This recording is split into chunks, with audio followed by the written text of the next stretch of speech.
Hello, ladies and gentlemen.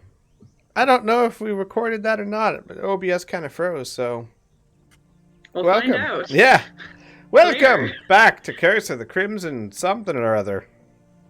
One of those things. Curse of the Crimson Loath. The Crimson Hand. It's all about Rhea. Yeah, the Crimson Min. He is He kind of red. is an imp. With what a schnauzer on that one. How you guys been? Doing great. Good, Mhm. good. The viewers may notice we have two portraits up here made by our lovely Elora. One is of Shala, of course, and the other one is a drow of some kind. That's all I got. Rude. Supposed to be. It's Isolanda, of course, or as the group has affectionately termed her, Baby Yoda. So, just jumping right into sesh. Just get all up in there. I believe it was sharing time. So, anyone want to give a recap for last session? I don't see a lot of gold stars. I see two, actually. I can give a recap again. I'll take double gold stars. I almost want to pull a wings and be like, anyone other than our star student? I can if I need to. Though I feel a little hypocritical doing that. By all means, Blue. She's good at it. She is, and she needs lots of inspiration. Yes. That's what it is. It's not wrong. Yeah, that's what it is. Alora's just like, I need them. Like a dragon hoarding inspiration. So when last we left off, we were in a rowboat crossing from Corvosa to the other side of the Jaeger River, just in time to see Larry's son on a black dragon. Good times. Just chilling, having a good time. We went unspotted and crossed safely. Everybody was in kind of shitty shape, so Portly had to carry the two old men in the party. Well, not Robin. The two injured old men in the party. We spent a hell of a time walking, like 10 hours, right? Yep. Getting probably close to Heart. You are where the square is. You're a little bit more than halfway, because it's like an 18-ish hour journey. Gotcha. Okay, so we put quite a bit of time into that journey before we had to stop for the night. We were considering our options bedding down when Ross remembered that we have a fancy magic item that we found in the forearm of an NPC. Like you do. That had originally housed Isolanda, which is how Carpopolis was keeping her safe.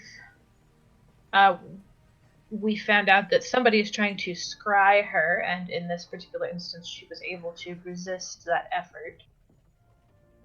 But she can't always, so that's something we're going to need to keep an eye on. But Ross was able to attune to the item, conjured up a fancy mansion for all of us in like Southern Plantation style, right? Mm-hmm.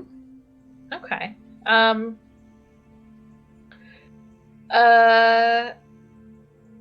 We did meet with Baboom before that. Sorry. Yeah, you got access to his inner Sorry. sanctum. Which is very flattering. Thank you, Baboom. Oh, go ahead. No, actually, that brings up a point. Sorry, before I forget. Did you guys have, if you had anything else you wanted to purchase from that store?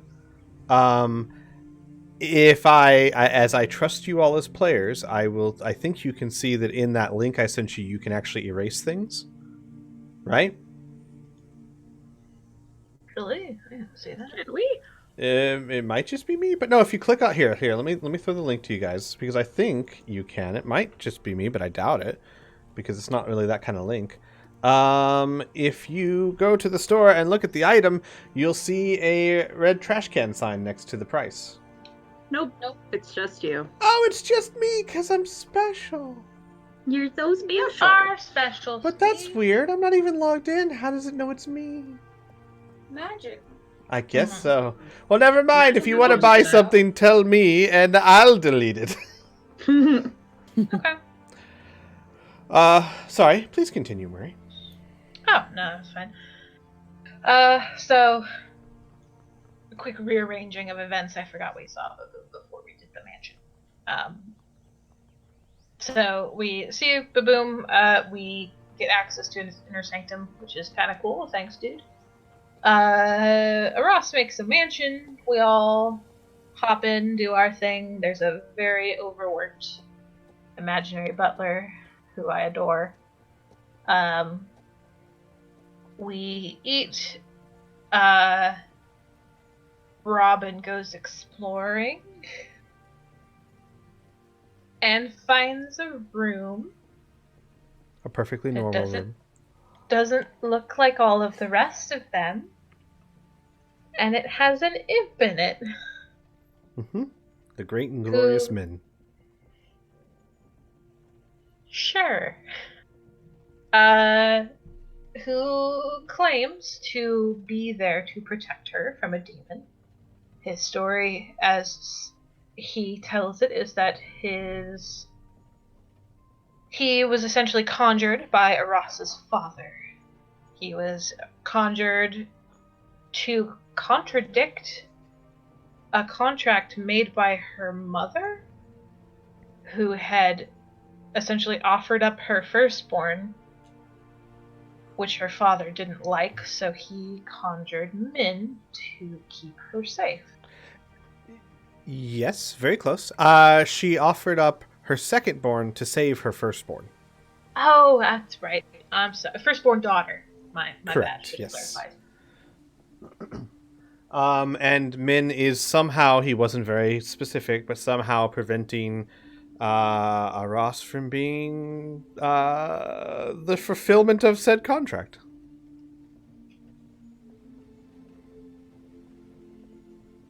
Actually, that should be about it. And then we ended the session with Aras having a brief conversation with Min. Robin did tell Aras about it privately. Aras had a conversation, brought him some berries and some cards. Oh, he discovered a whole new corner to his room. Very exciting for him. He's going to be busy for a while. And then you were all gathering in the lounge, the smoking parlor, to share. Yay! Well done, Murray. Give yourself a gold star. Thank you. You're gonna need it. I'm sure I am. So, I'm kind of going to throw this into your courts. Aras, you have just left the room and closed the door behind you, probably trying to replay the odd conversation in your mind. Still not sure what just happened there, but all right then. What are the rest of you doing?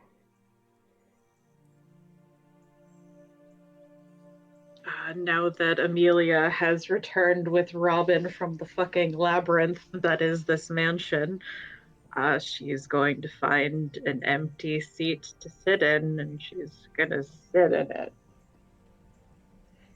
Gotcha. There are plenty of seats. It's a very nice vintage style parlor. As I said before, very plush, comfortable seats, generally with red or blue velvet on them. The kind of seats that you can sink into, with shelves just covered in all manner of cigars and pipe and tobacco. as well as different types of wine and alcohol.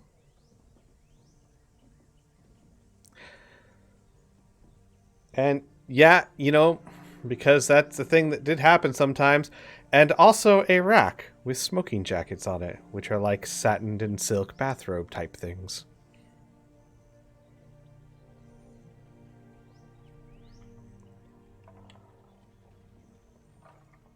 So, what about everyone else? Had Aras actually come back from the room? Because I believe. I'm starting where she's just left the room, so that's kind of up to her. Okay. So Amelia kind of sits down on the seat, tries to get comfortable, and eventually tucks her legs up on the seat as well. Kind of curls up a little bit. We should we should probably wait for her, right? Kind of glancing over at Mary. Mary nods. She's been very quiet, and it's clear that she's kind of withdrawn. But she responds to you and nods at you.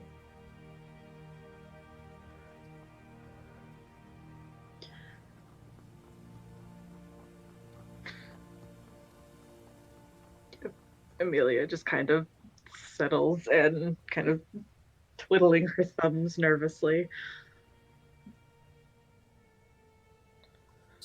So,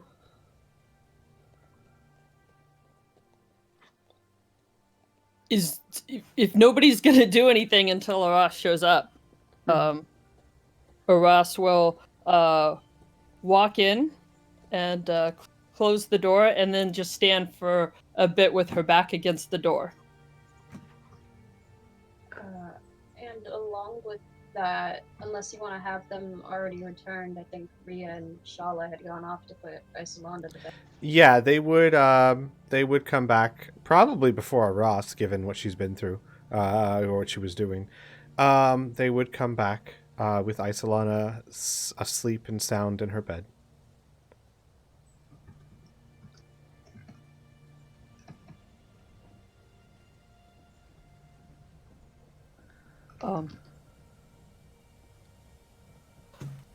After standing there for way too long, she will walk in and find the closest chair and sit down. And go, so, story time, right?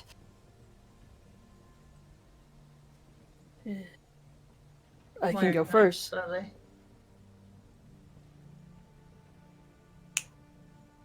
Okay, well, I guess I'll start. Crap. I don't know where to start. Well, I would say at the beginning, but I recently just kind of found out that maybe my understanding of the beginning isn't what it was. So apparently I have a small imp living in my head. What? Yup. I know I sound crazy, but Robin can back me up on this. There's a little red imp living in my head, which is weird. Not gonna get into the physics of that, but whoever I thought was my mom is not, but whoever she is, made a deal with the demon for the soul of my soul in order to save her firstborn. And my father made a deal that included an imp that would stop that. So that's something we can unpack later. So I grew up with my dad, who used to pretend I didn't exist, which maybe he had more reasons than I thought for that.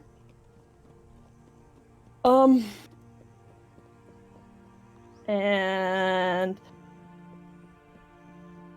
I spent a lot of time with my older brother, William, who worked at the academy. Sorry, which one's smaller? The university? Yep, university. Got it. Okay. Sorry. He worked at the university studying medicine and plagues and disease, and well, he needed help with his research and funding for that research, so he turned to a person he knew named Rolf, who I believe Amelia is maybe a bit more familiar with. Then one day I was going through his notes and found where it looked like maybe his research could be weaponized and turned into the plague that Corvosa just recently dealt with. And I told my brother about that, and he confronted Rolf about it. And later that night, Gadrian, Rolf's father, came, and there was an argument, a scuffle. He killed my brother. I left with my brother's notes and a really nasty gash on my ankle. I had a friend who worked in the university a few floors down who was able to help me get out of the city. Spent a few about a year and a half traveling around as a merchant, and we got separated, and that's where I got injured and was found by Satomi, and she took me back to her tribe, the Larunqua Chuansi, where I spent the next 3.5 years until Satomi was captured by Gadrian's men, and they were trying to use her to get to the notes that I had.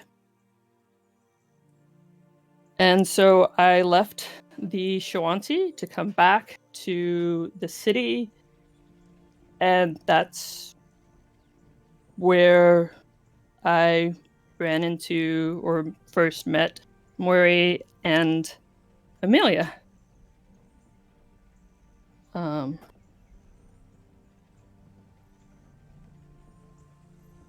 Then you guys want me to keep going?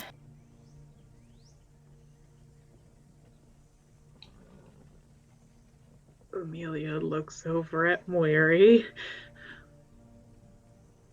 Moiri nods slowly. Doing wonderfully. Oh, okay. So, we also first we all met in Zala's house. The girl from the cards, right? Um. Anyways, uh, there was another person with us. His name was Otto, and he had a daughter that had been captured by Adrian. And Amelia nods. Miri nods along with her. Yes, he took many children. yeah, we were able to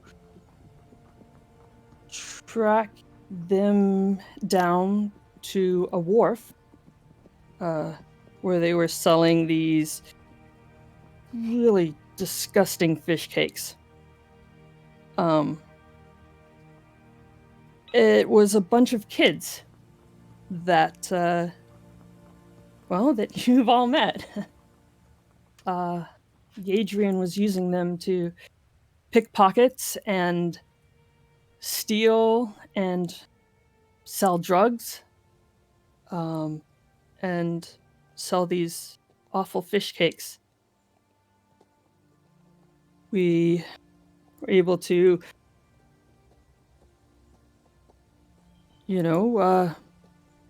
free the kids from their enslavement and provide them for a safe home for a while.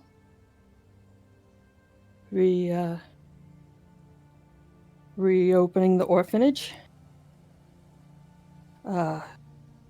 We kept tracking down Gadrian, and sorry, my mouth all of a sudden got really dry. We tracked Gadrian to some old Schwanzi ruins, and we confronted him.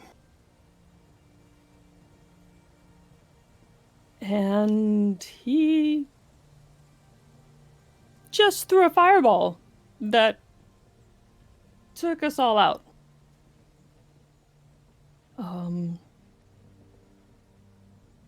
We should definitely work on making sure we're more spaced out if we confront him again. Unfortunately, Otto didn't survive, and neither did I.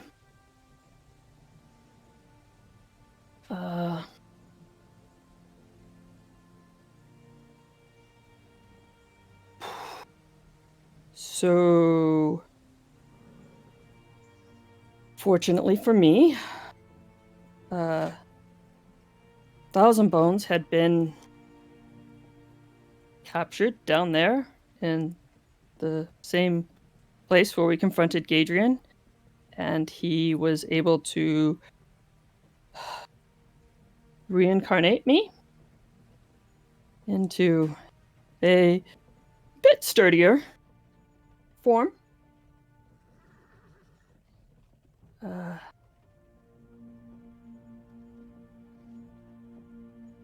Then, see, people started to get sick from the plague. Rhea, that's when we met you. Around that time. And we were able to track down the source of that plague. Well, actually, the beginning of that hunt, we met Faust. Very interesting guy. I don't know, you might have liked him, Robin. He was very fascinated by the undead or reincarnated.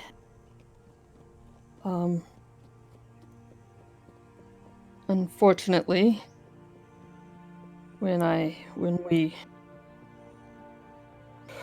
were in the middle of everything, people getting sick, we were captured by the Grey Maidens.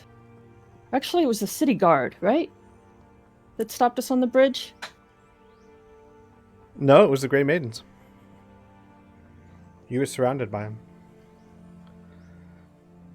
them. Sorry? By the Grey Maidens, yes. Okay, by the Grey Maidens. Yeah. Okay. We had been surrounded by the Grey Maidens, and we were all in jail cells. And, it's a little too close and stuffy, so I made a little hole in the wall and walked out. And that was actually really fortunate because I was able to convince them that I was a new recruit for the Grey Maidens. We learned quite a bit about them. Those poor unfortunate ladies that are probably all dead now and replaced by drow. But when they had us, we was able to recover our equipment and items, and we tried to make a break for it. And unfortunately, Faust was lost, and as I'm saying this, it occurred to me that I really need to apologize, Murray, for blaming you. That wasn't your fault, and it wasn't right. I'm sorry.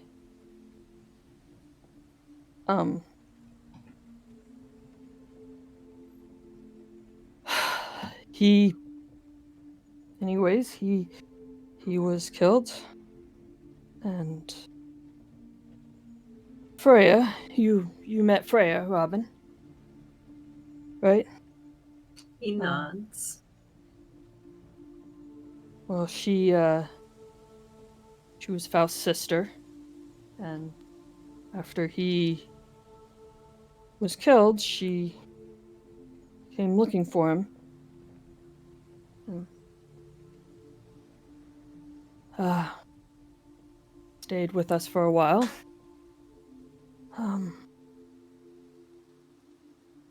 That's kind of, the story from then. See, did I miss anything?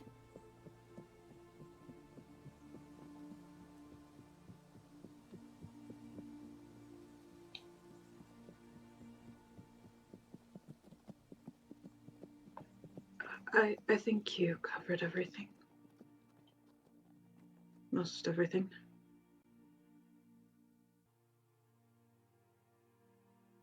So, somehow,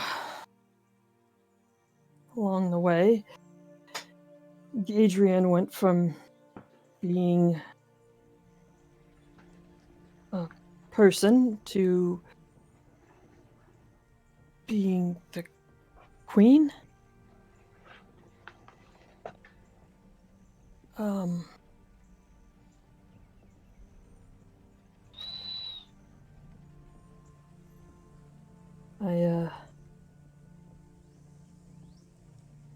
Oh, wow.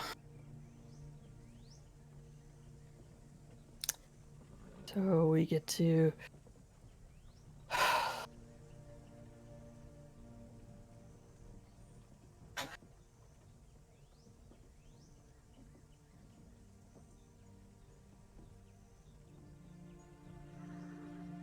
Somebody gonna say anything? Ross, Yeah. while you're kind of stumbling like that, Shala gets up from her seat, walks over to you, and wraps her arms around you and whispers, "I'm so sorry. I didn't know any of that." Yeah, not a lot of people. I kind of keep things compartmentalized, and that hasn't worked out so well for me. Having too many walls and barriers, so. Kitty, it's okay. The kid is jealous. Hey. Wally, I can't. We're saving the world. I thought maybe I'd try a different way. Of honesty and working together. I certainly wouldn't have made it this far on my own. And I don't think we're gonna get very far if we don't sort out everything.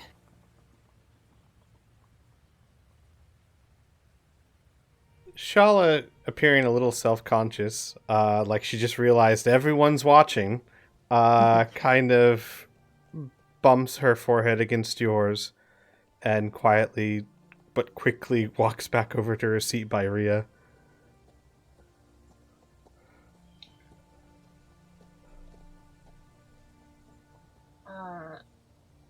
Rhea will look over at you, Ross, with a small smile, a nod, and say, "Thank you for telling us."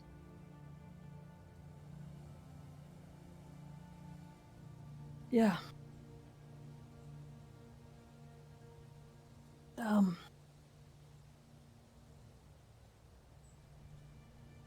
Rhea, I really appreciate you sticking around. You know, this wasn't your fight to begin with, but it's cost you a lot.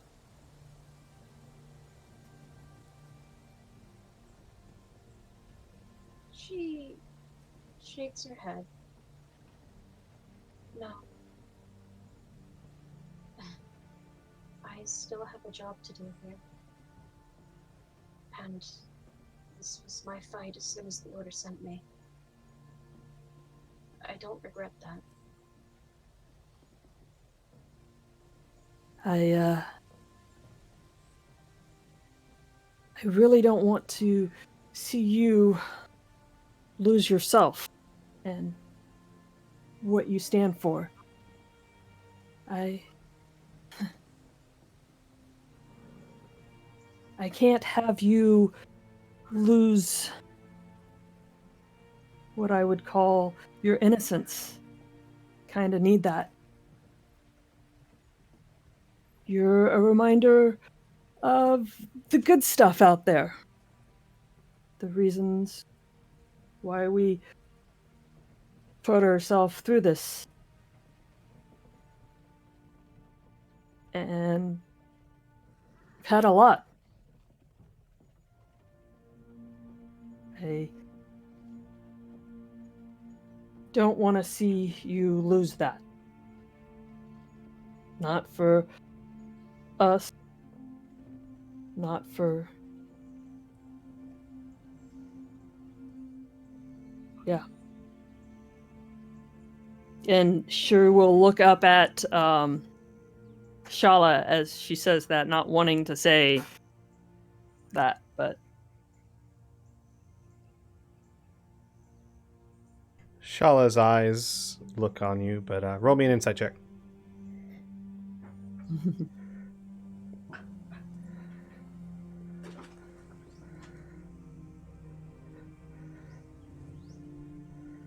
But she is as cool and serene as a winter afternoon, unreadable. Can I also Yes, sitting right next to me? by all means. As my dog continuously drops a chew toy on me. Buddy. Hopefully this, Buddy, we'll hopefully play this later. +6 means anything. Oh! Ooh. Um...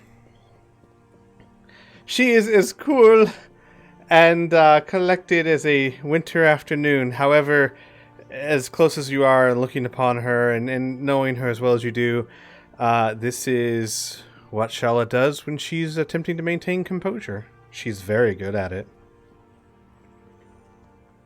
Got it.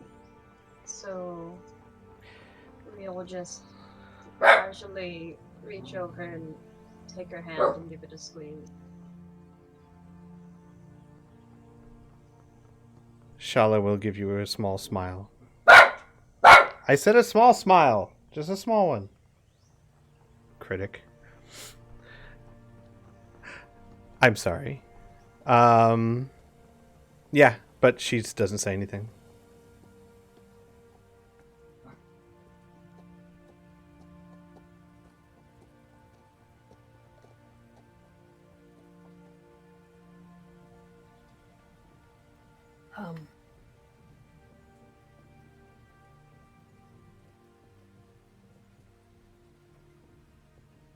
Yeah.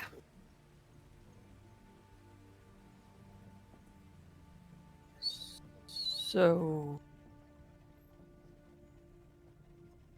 Was there anything else that we had to go over?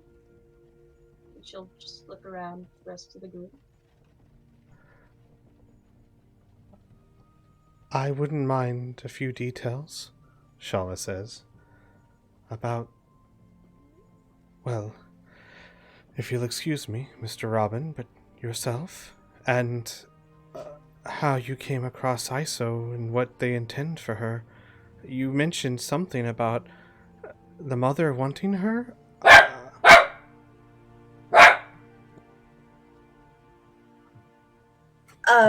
He opens his mouth, closes his mouth, passes a glance at Rhea.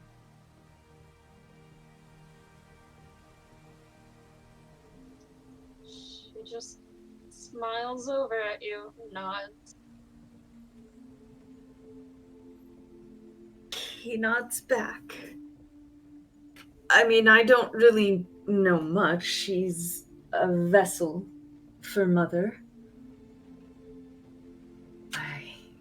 I mean, I'm sure there have been previous attempts in the past, but I don't really know much other than that.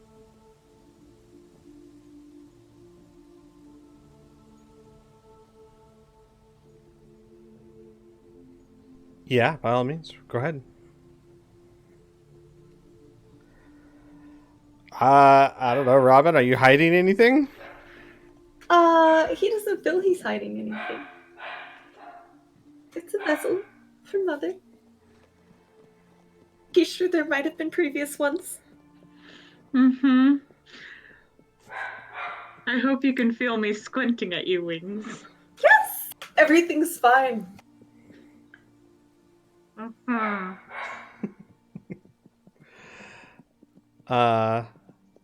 Shala nods. I always just assumed she was to be another Valentine. Why did your family adopt her in the first place? She kind of folds her hands. I was told that she was a gift to the family.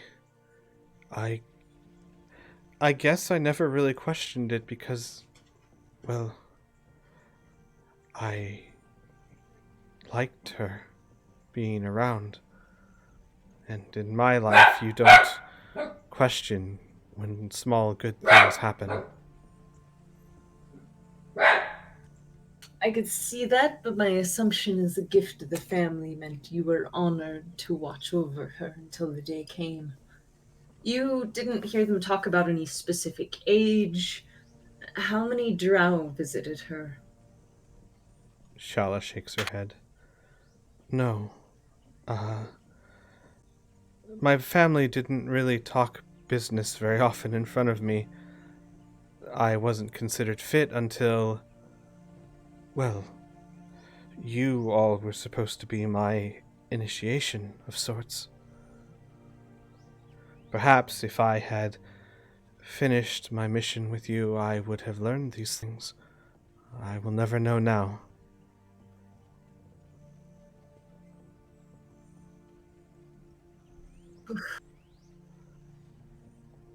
Alright. So no one ever came to visit her? You never noticed anything out of the ordinary? Nothing at all? Well, there were always drow around, and I suppose that they started showing up around the same time she did, but... Well, I was very young when we got her. Or much younger than I am now. I didn't really question it. I was only, 8 at the time? No, 6?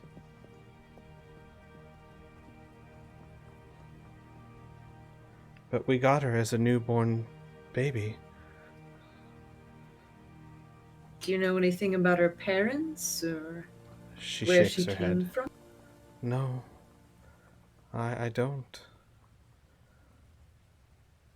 I asked, of course, her drow tutors, or mine. They all wouldn't answer or deflect by changing the subject or giving me an answer that didn't really go anywhere. Your kind is very good at doing that, with all due respect. Yeah, we like to twist things. I could see that.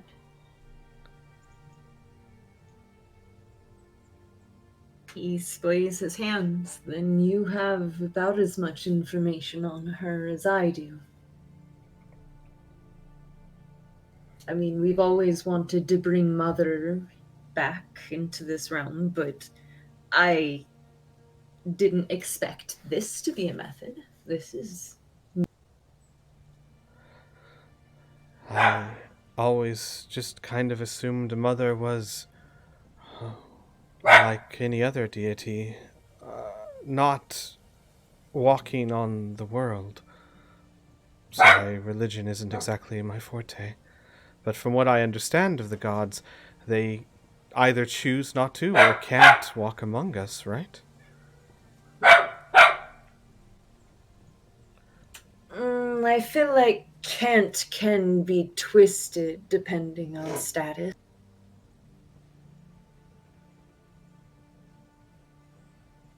She'll nod. Well, I would defer to your knowledge in that case. Thank you all again for rescuing her. If I had known what they intended, No, I don't know what I would have done. Before I met all of you, probably nothing. I was very different back then. I know what you mean about being very different from who you once were. And what of you, Mr. Robin? What about me? And looks around the group, kind of confused. Well, I suppose I'm the only one here that doesn't know how you came to meet my friends or why you helped.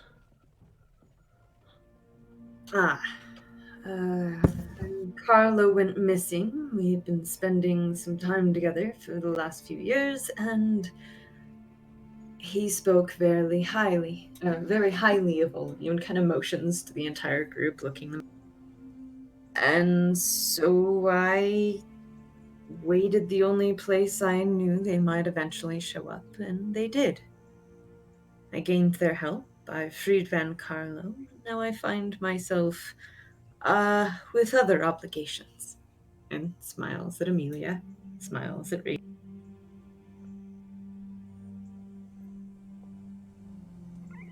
Insight check. No. Is Van Carlo in the room, or did he go to pass out? First, he went to pass out. Mm-hmm. Second, insight check. Oh, are you requesting an insight check? Anyone who would For like to. Shala? For anyone who would Or- like okay. to. Ooh, sign me up. Hold on. Okay. What are they insighting? What's going on? Oh, Questioning. I don't know. Did I panic? Amelia, Ross. Uh-huh. Mm-hmm. When Robin smiles at Rhea, Shala's smile tilts just a fraction. Ooh. Oh, That's fine, Rhea. You didn't notice anything. no. Was this a good tilt or a bad tilt? What do you think? I'm clarifying. Do you think he's a good man, Ria? He's a good friend. She seemed to like that answer. I'm just saying. Okay, cool. Anyways.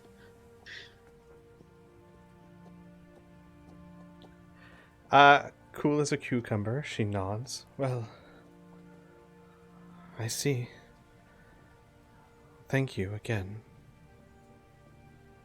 Sorry, I didn't mean to take up so much of everyone's time. Oh, before I forget, Robin raises a finger. I guess you weren't there for that part.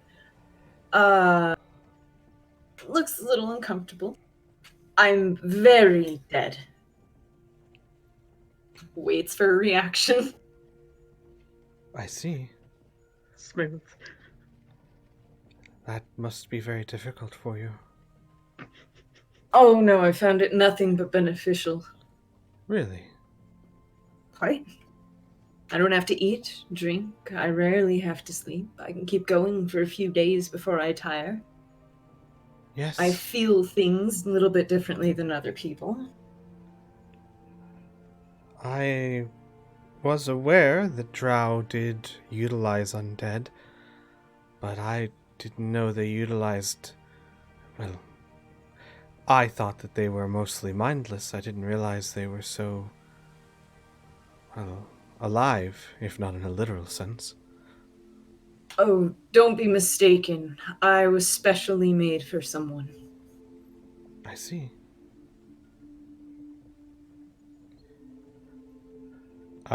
She looks uneasily at Weary. I don't have any qualms with that.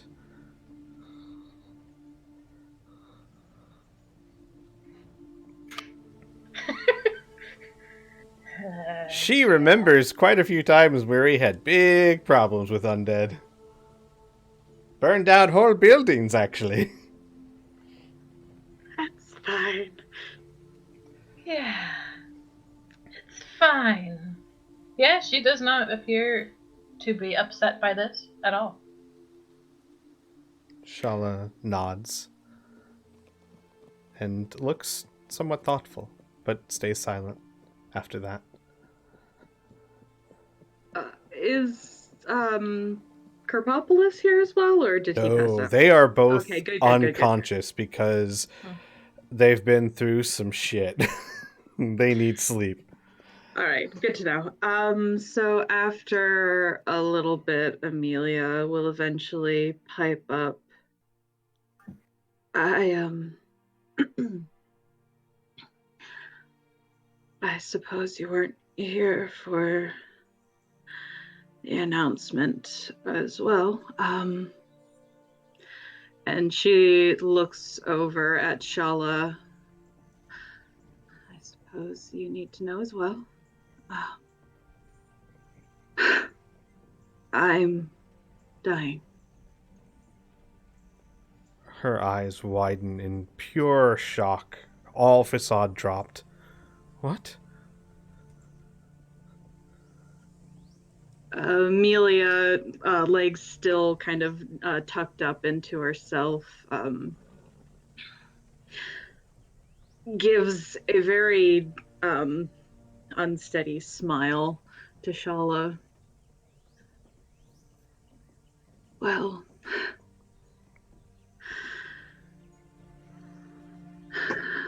I don't think you ever got to hear my story, did you? She Not all. kind of shrugs a little apologetically. We all kept our secrets from each other.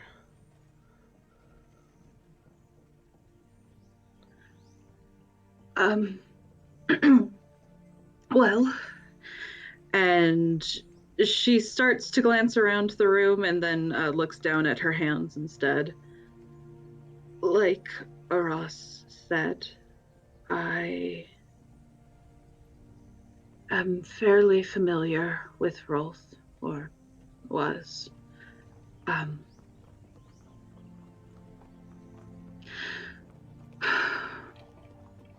He was married to my sister for a time.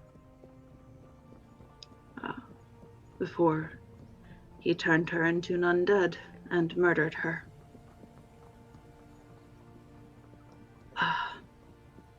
That is why I have her still. I took her soul and I bound her to me.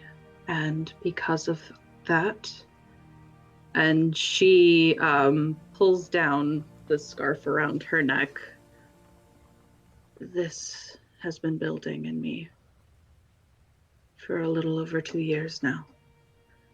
And it's killing me.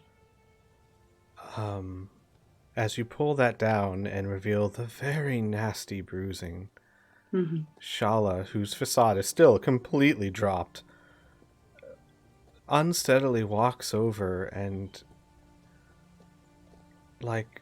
touches it, looking horrified, and then looks at Mary.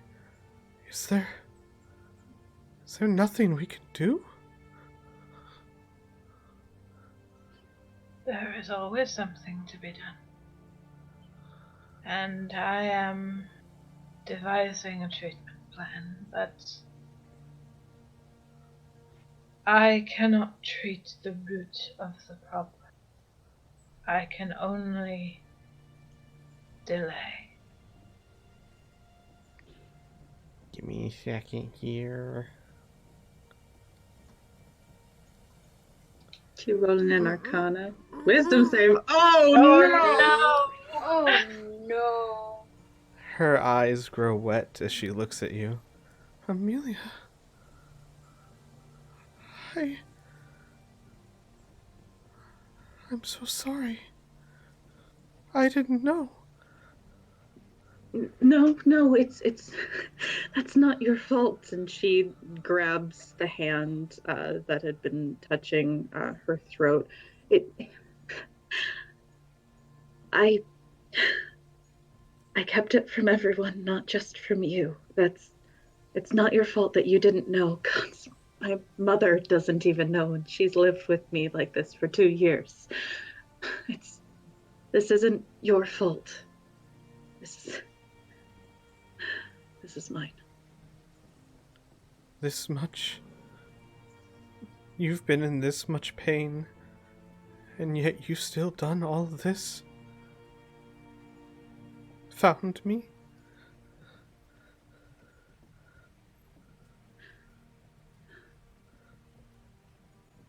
Amelia's quiet for a brief moment, and she looks down at the hand that she's holding and gives another shaky smile. I guess that's what friends are supposed to do, right?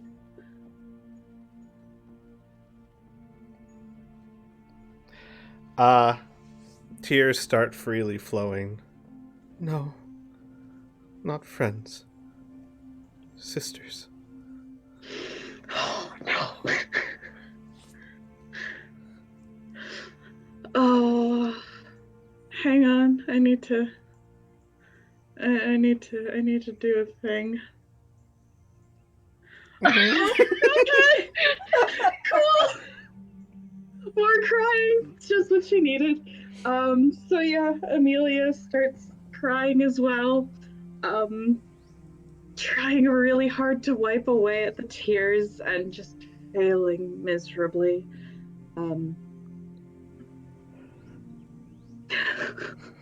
Jesus Christ. Robin, do you have enough popcorn over there, or Oh yeah, he's on his third bag. Jesus. Um, trying to work her way past the knot in her throat, eventually she says, I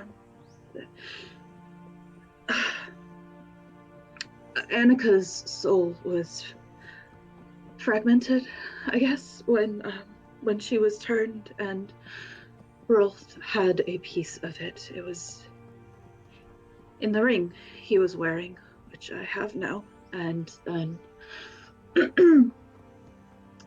Gadrian has the last piece, and once I get it,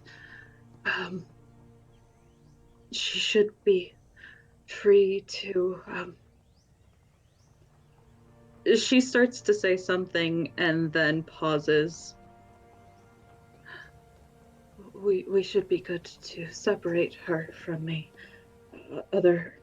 Otherwise, she would just be pulled to Gadrian rather than move on. In along that same vein,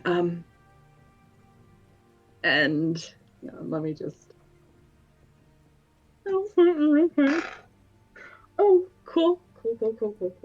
So she takes a breath and steadies herself and straightens up a little bit.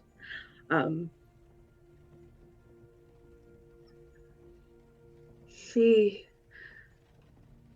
may be able to have a second chance at life, or at least from what Robin has told me.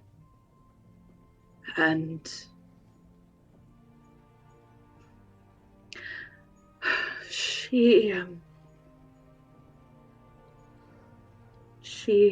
had asked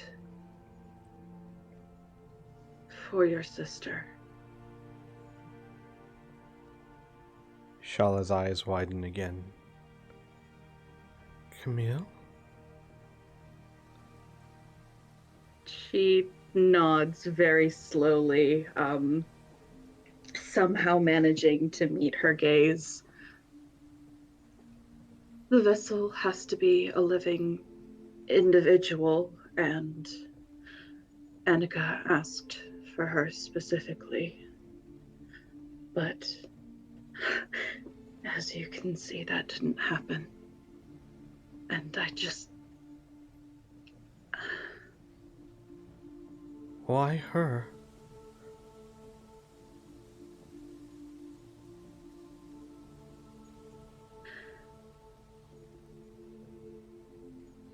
Amelia pauses and squeezes her eyes closed and breathes.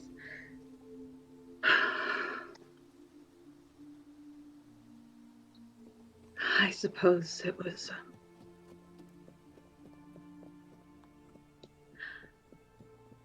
partly punishment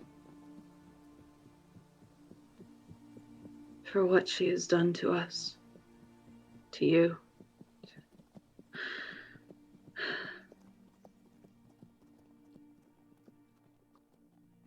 I'm not sure I understand.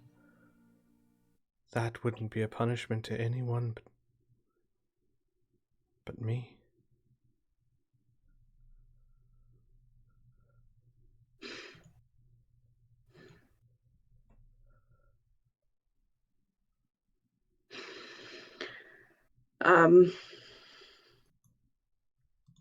Amelia glances at Robin and shakes her head.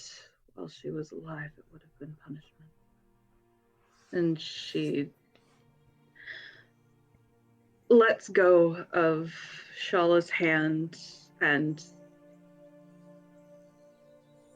almost seems to fold into herself a little bit. But we didn't, and she's gone. I didn't want to hide that from you. Shala will lift your face up, and she has a very stone look. Then tell your sister that she made the right choice. Whatever punishment she thinks she could have inflicted, what Camille is suffering now is far worse.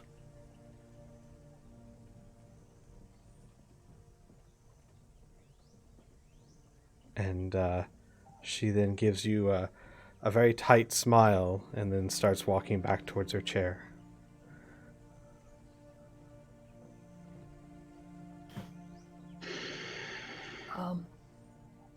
Amelia, What? Yes. what would happen to the other person? The body. Amelia looks at Robin. Oh man. Robin works his mouth uncomfortably for a moment. After an uncomfortable procedure, I would destroy the soul. Destroy it. How? I don't know what happens to it. I just pull it out of the thing and crawl inside.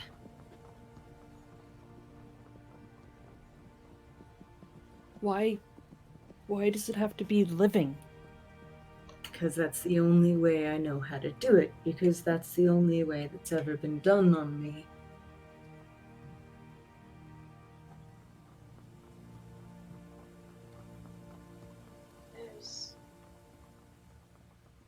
There's not some other way that we can. And she just kind of trails off, looking towards Amelia. Like, why? I mean, if reincarnate can make a whole new body for soul,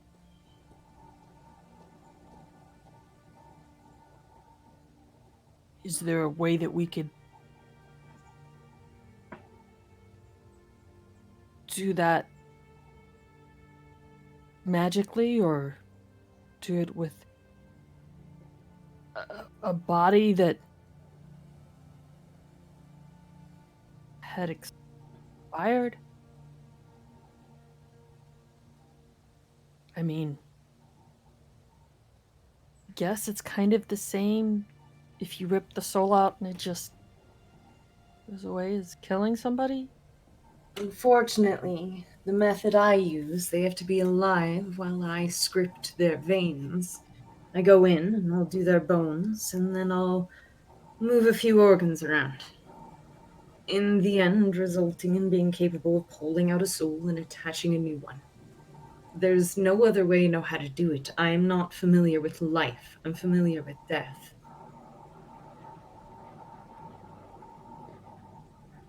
Robin. And Murray is looking at you, and her black eyes are solemn and sad. How many times has this been done to you?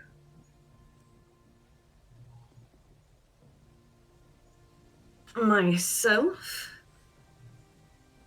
I've survived new bodies about 32 times.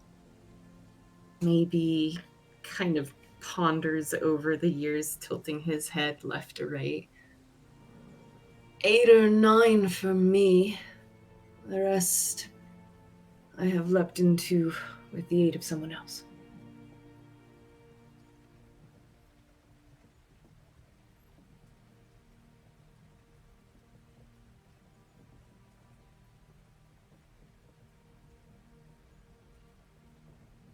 And can it be any body?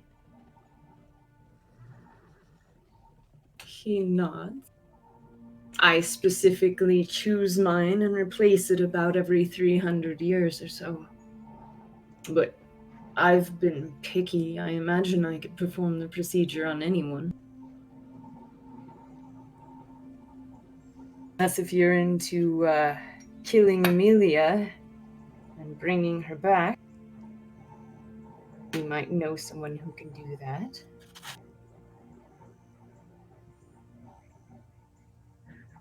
But even then, we can't keep Annika, I don't think.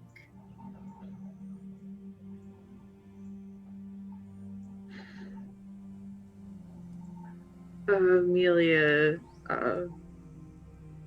glances at everyone and then back at Robin. Maybe I can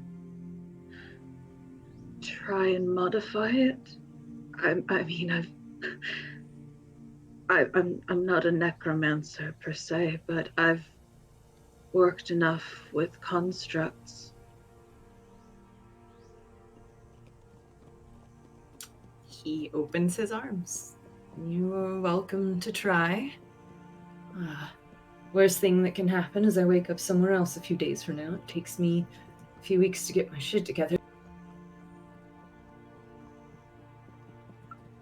I didn't mean right now. I would have to keep studying the runes that you showed me, and I would want to look further into the actual implications of them, the meanings and the locations, and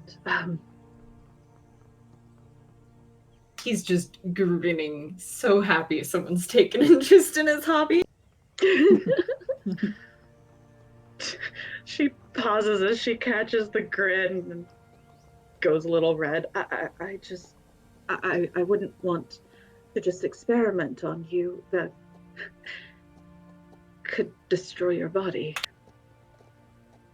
As long as you don't make any etches on the bones themselves, I'm pretty much attached inside here. Have you ever modified your body? I mean, after you've inhabited it. The spell itself I use is modified, but no. Shakes his... And you've never changed the spell itself? I did it first when I learned it from my creator by watching it be done.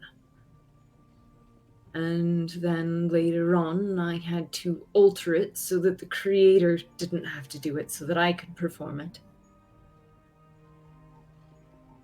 But other than that, no. It's been a good 800 some years since I bothered trying. I've been looking for a real phylactery rather than wasting my time on this, but I guess hobbies come in handy, right? Amelia's looks utterly shocked. Almost 800 years you've been doing this and you didn't try to modify it to make it easier and more stable? I'm not really a necromancer, Amelia. Right. I only know the things that I've read, unfortunately.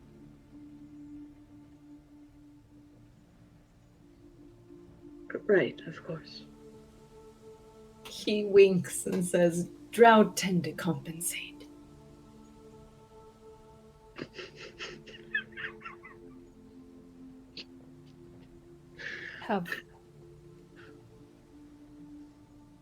Ross speaks up. Have you ever seen it go wrong?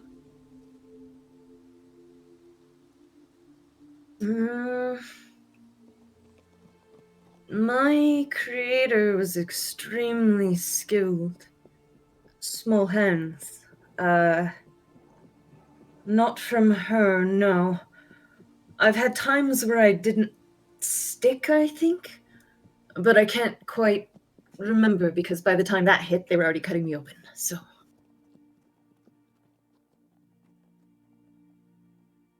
Okay. Does it hurt? Death is extremely painful. Kind of nods like, yeah. Shala just kind of looks down. After so long, you don't really feel much anymore. That's the pleasure of being so dead.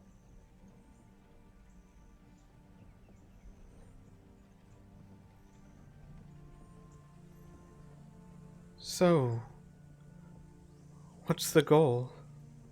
What are we doing?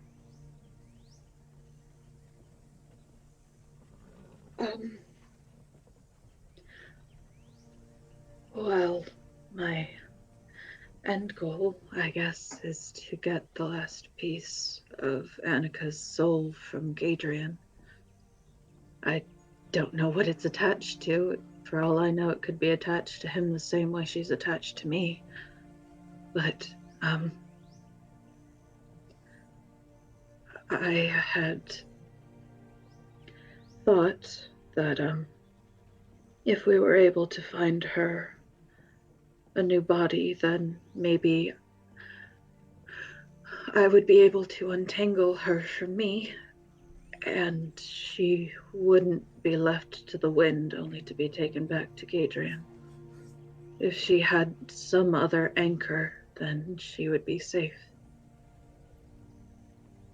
And really, it's a mess. He motions to her. Yeah, as Amelia's hand kind of migrates up to her throat. And I will do everything I can to help. My apologies, but I was more speaking to our current situation. From what little I saw before entering the mansion, we are not in Corvosa, or anywhere near it. No. Krupopolis, the unconscious man, he's definitely Shawansi.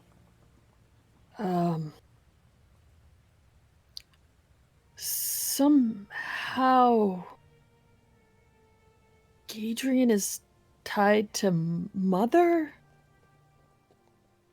Rolf, Gadrian's son is Mother's son. Maybe they're married. I don't. Anyways. What I understand, this has happened before. And when Rolf was struck down, her body was shattered. And a piece of it resides here. Just gonna correct you guys. Nope, not that at all. No? Oh, sorry. No, it's fine. Well, he has something called the Fang of Lolth, right? Gadrian does, yes, but Gadrian that was shattered like hundreds of years ago in the Fortress of Skirwall. Oh, yeah, sorry, this was way before Corvus existed. My bad. Mm-hmm. But he temporarily retconning that. Yeah, he has the Fang of Lolth that is currently fashioned as a crown sitting on her head. That looks hang on, keep on going, guys. I'll pull out a picture to help you because it's a cool picture. Well, anyways, we need to stop Gadrian. And depose him/her from the throne? Just like them? Dispose them from the throne?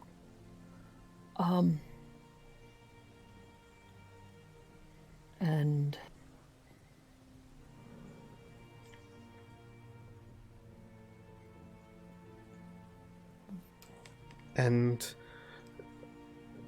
so I'm sorry, I'm a little confused. I understand running to keep Isolanda safe if Gadrian or Yosa or Mother or whoever's after her, but do we have a direction, an intent? yes.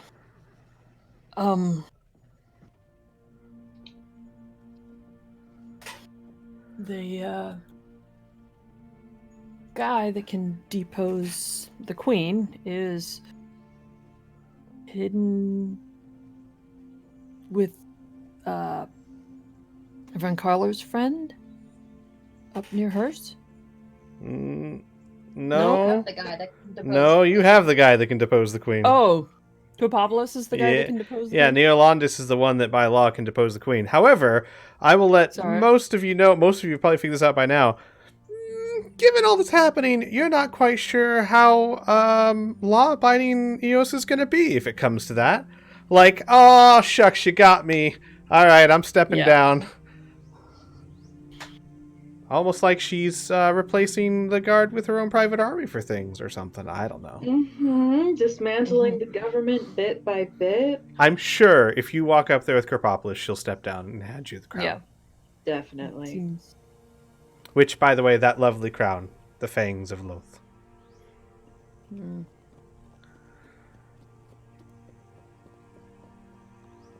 So it seems like the only way to get our city back is to somehow stop Mother.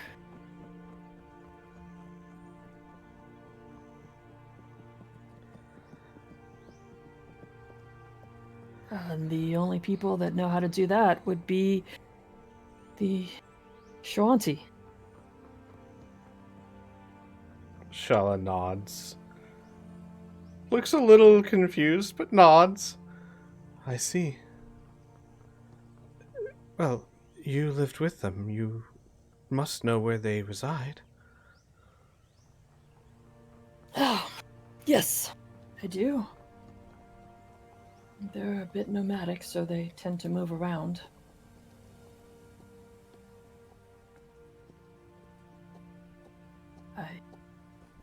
But Neolanda said he knows where they are.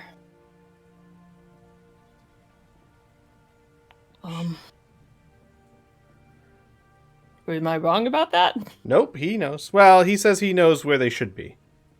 Yeah, okay. Again, nomadic and all that, but... Mm-hmm.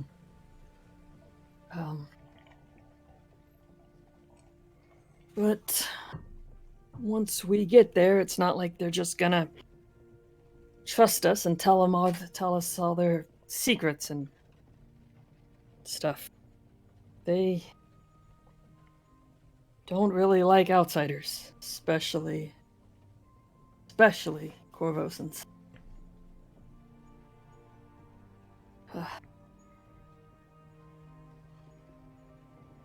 I really probably should have thought about my new last name, but it's okay.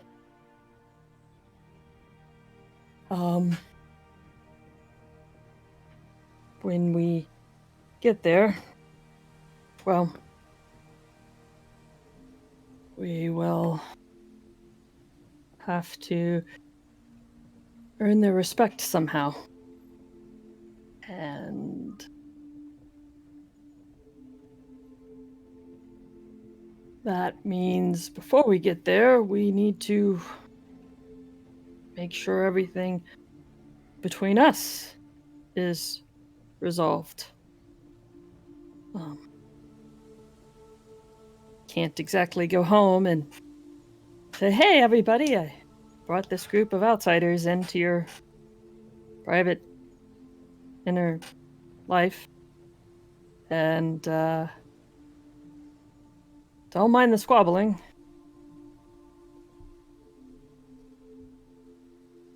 I know that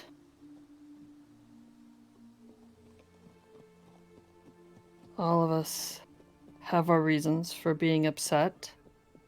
I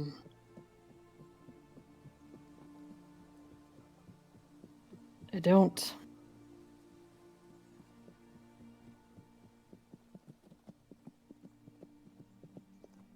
Robin, I'm really glad you're here. And I think that you're a great asset to this group.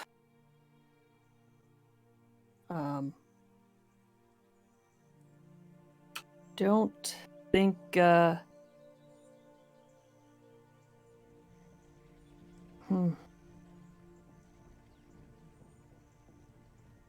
don't think you should be here without a choice.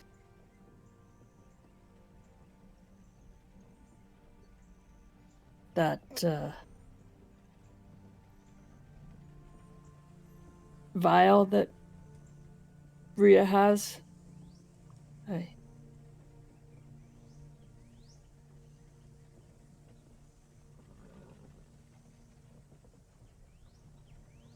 think it might be time to give it back. He's just watching you. Rhea immediately goes into her side pouch and pulls it out and hands it over. She doesn't want this thing to begin with. He doesn't even extend his hand for it. Like, looks at you and then glances around the room. But at the same time, Robin, you need to be an equal part of this, have an equal voice, an equal stake in the game. And I don't feel like you do. I don't feel like you feel like you do.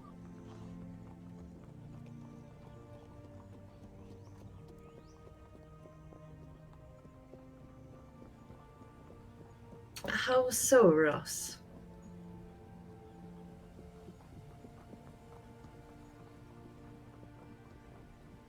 Well, I mean,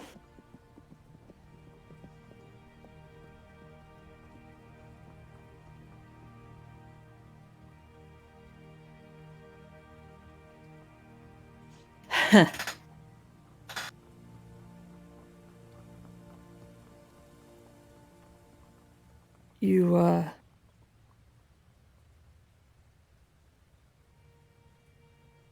right off, I mean,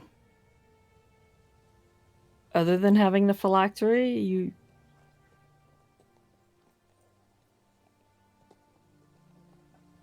I think what she's trying to say is that each of us has a personal reason why we're here, why we're doing this.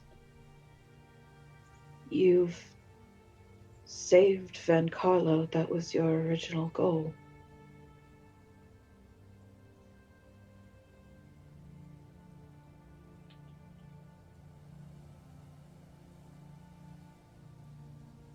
Points to Amelia, what she said. I gotcha, sis. Oh man.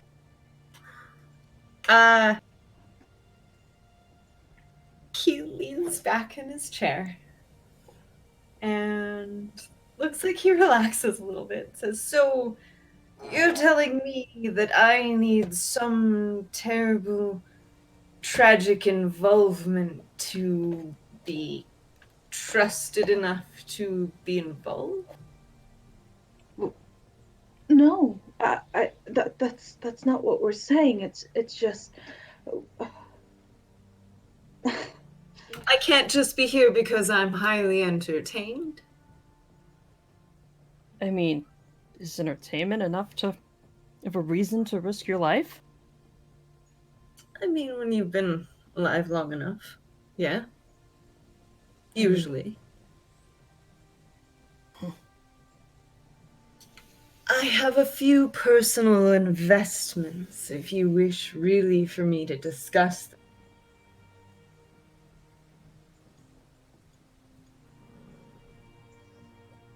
That's up to you. Amelia nods. We've been sharing motivations, I guess, but that doesn't mean you have to tell us everything. Just, I guess we just want to understand. I like you, Amelia. Like in that weird, fuzzy, warm way. Real. I find myself feeling dedicated to you because of how good of a person you are and how I think that should be upheld and kept in this world. Ross, I am completely entertained that I found a demon in your head. This is so fascinating to me, and I'm not going to leave that alone. And I'm very interested on your reincarnation. Miri, I want to help you, and I have no idea how, and it's driving me insane every fucking night that I sit up thinking to myself, well, nobody's awake. And I find I am quite fond of Iso as well. And Charlotte, you're amazing. I can't wait to attend the wedding. There, I want to make Van Carlo proud. Are we all done? Am I trusted? Am I good enough? Yeah, I mean, Wonderful. Claps his hands together, leans back. Oh my god. Okay. Alright. mhm. Amelia frowns and then frowns deeper and then goes red and stands up from her spot on the couch. Was there anything else we needed to discuss tonight?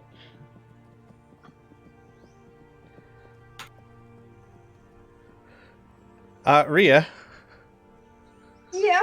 are you still just holding out the phylactery?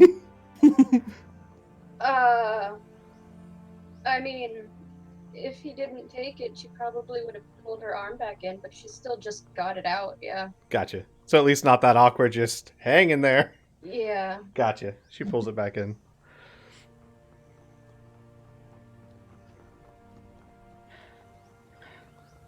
Mary looks between Amelia and Robin several times.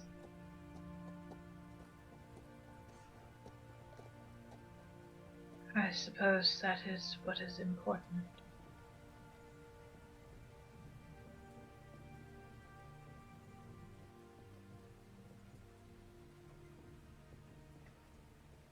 You've been extremely quiet, Maury.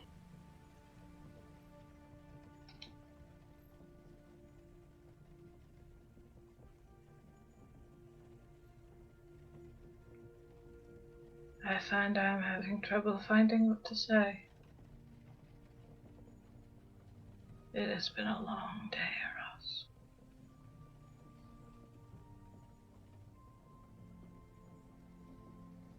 Okay.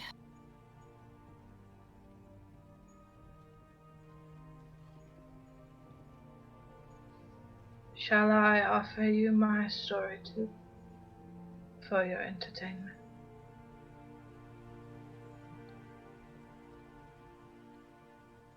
Well, I wouldn't say for entertainment's sake, but the Shawanti take great pride in their elders and knowing the story of their lineage. And they don't usually make distinctions between biological and adopted children. So, instead of entertainment, we could call it educational.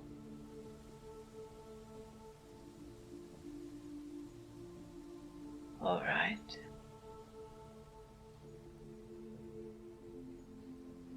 She looks around the room.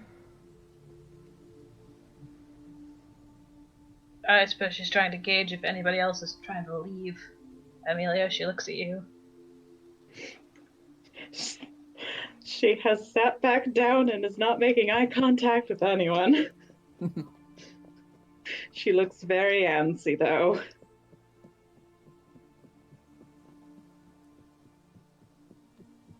And Weary looks at you gently.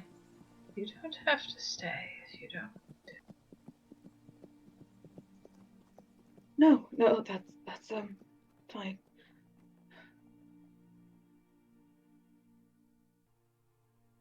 Very well. I and my people now. And she looks at Ross and her gaze darts up to Shala and back to her. Your people are from very far away. We are from a jungle called the Morongi Expanse. And it is very rare that we leave it. We live very different lives than you. And it is quite a challenge to adjust.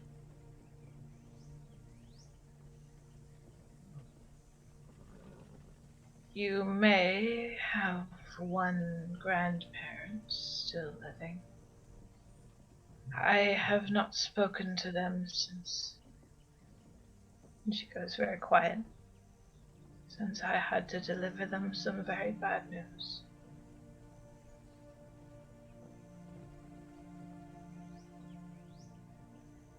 You have siblings, of course.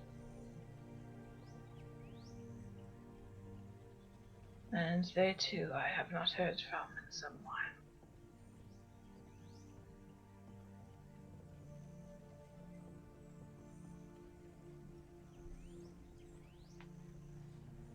She opens her hands wide.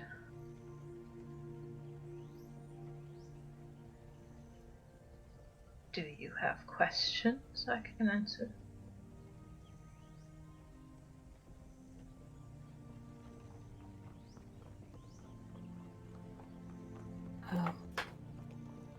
Not really a question.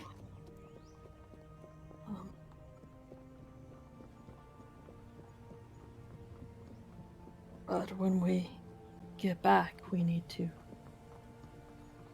figure out what to do. How to help reach your son. Maybe Julian will have some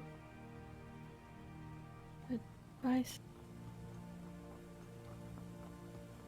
Your son? Is he okay? Shoo. She goes very quiet. I don't know. I don't know.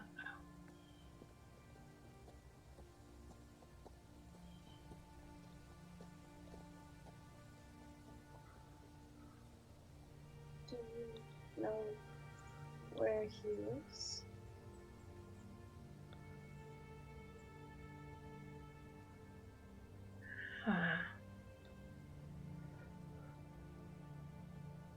My son, Mallow, is the captain of the Grey Maidens. And I believe the only male among their ranks. I do not know how or why he gained this position. Until about 3 weeks ago, I thought he was dead. I have been able to see him in person once.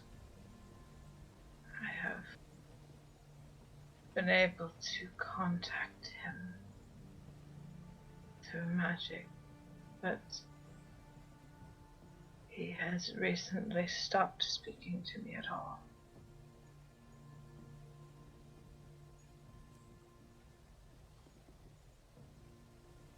And when last I saw him, he was on the back of a dragon.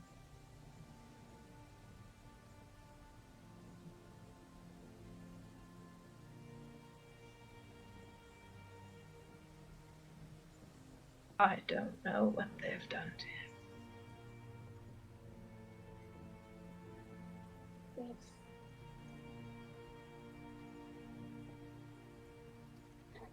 I don't know if it's any sort of comfort or not. But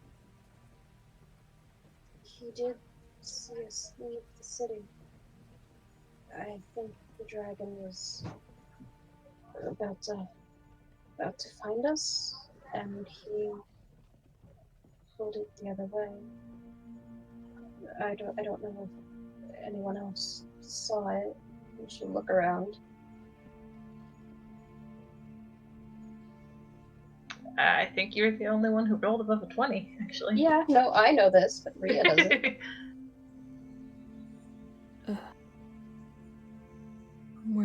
Worry?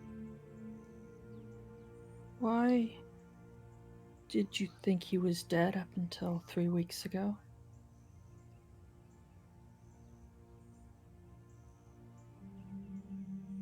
I came to this city with a family.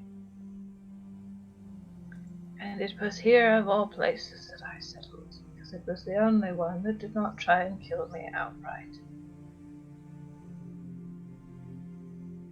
We are very different than you. And people do not often like things that are different.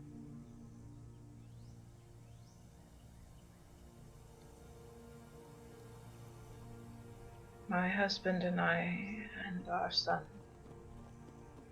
came to this city and we settled here. And we lived here for quite some time, and I did what I do best. I opened my doors and let people in.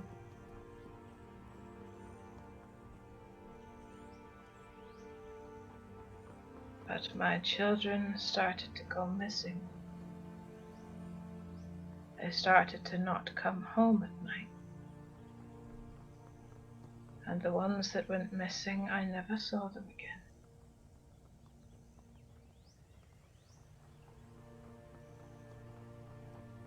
And my husband endeavored to find them.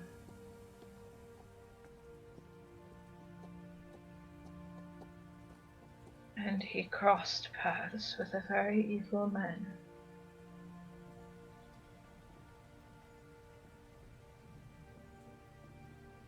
He and my son both fell afoul of Gadrian, who saw fit to teach my family a lesson.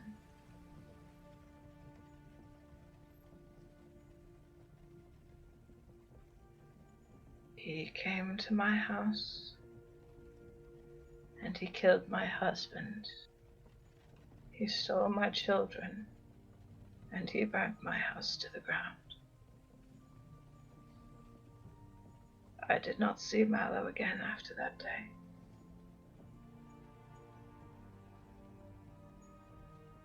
I thought he was dead.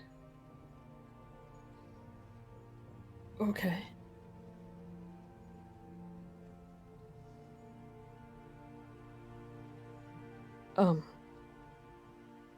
One thing I forgot to mention before we went to the castle, your home, Rhea. I went by the graveyard to speak to my brother's grave, and it seems that maybe Broth or Gadrian or both had raised him from the dead, maybe? Raised your brother. According to the keepers, 2 men walked in and 3 men walked out. And that was the only time that my brother's grave had been visited.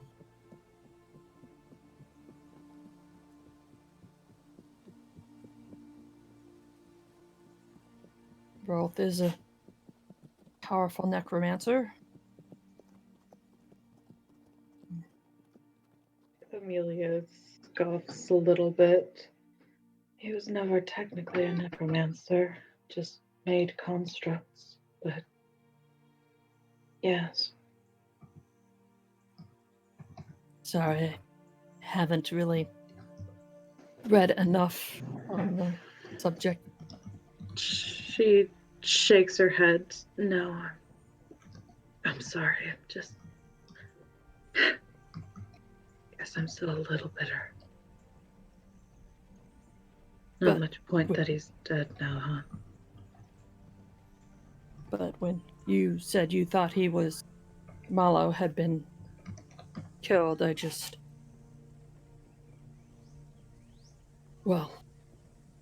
thought maybe it had happened before.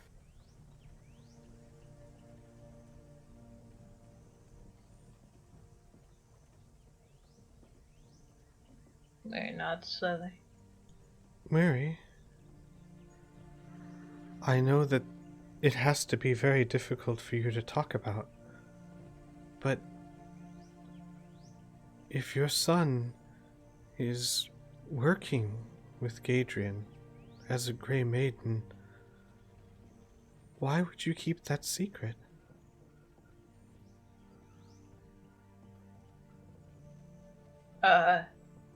As a player, she didn't. Did she not? No. Oh.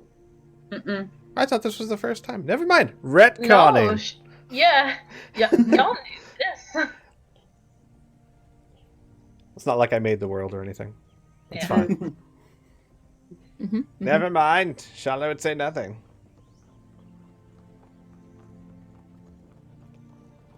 We weren't keeping it secret from everybody, just you. Haha. Take that, Curls. Instead, Shala would probably get up and go over to Murray, because there is a part of that she's never heard before. And walk behind Murray's chair and just wrap her arms around Murray's neck.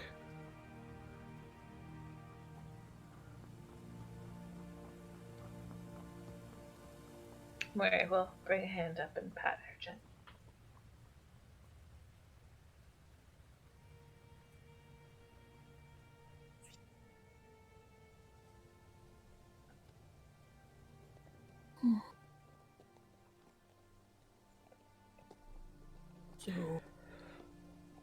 So I will ask the players, was there anything else you guys wanted to discuss? Or do you want to adjourn the meeting? One thing from Weary, but somebody else can go first. Nope. You good? Amelia Nope. is still ready to take off, but she's a lot less antsy now. Just kind of somberly watching Moiri. Gotcha. But Murray pats Shala's arm. And, her gaze catches on the phylactery for a moment.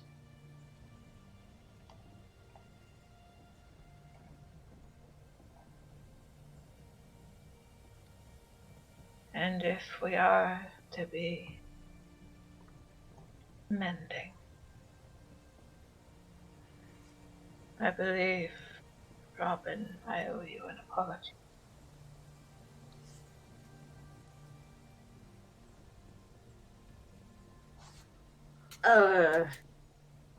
For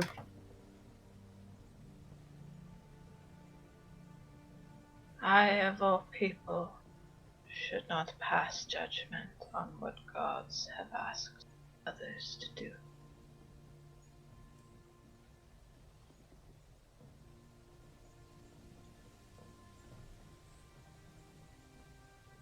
he glances towards the phylactery and will get up. And we'll go pick it up. Are you saying you don't want this?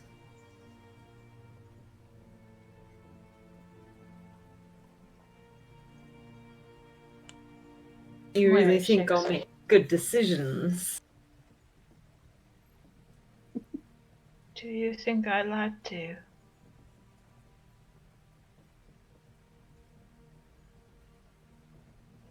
I think Ria's probably the only one here who makes good decisions. If that were a requirement.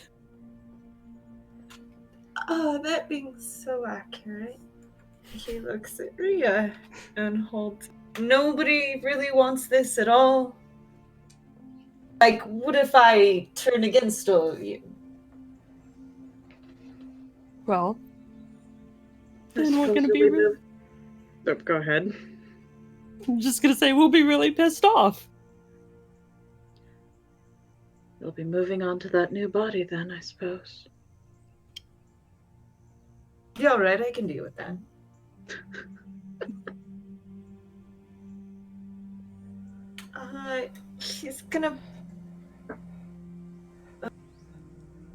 He's gonna put that aside for now.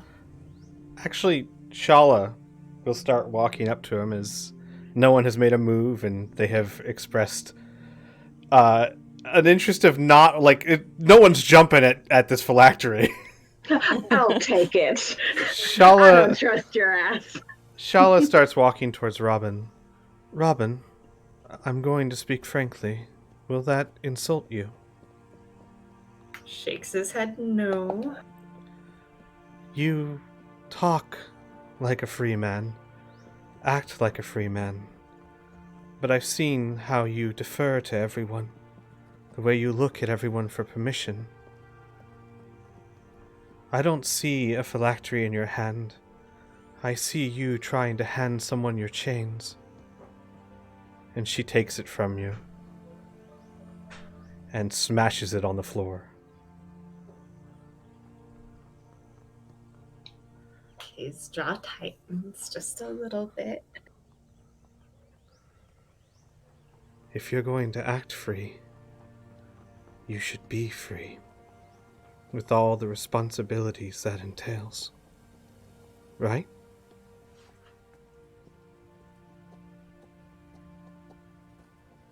He tries really hard not to glance at everyone for affirmation.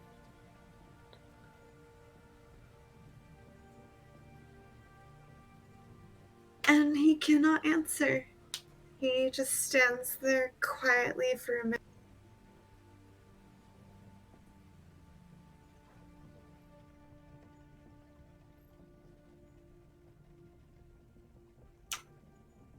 I will deal with this, and you are correct. I don't like to take responsibility for big choices because I usually make the wrong.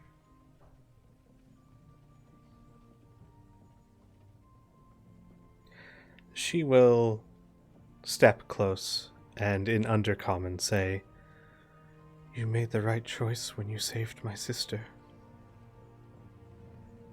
And I can't think of a bigger choice one could make."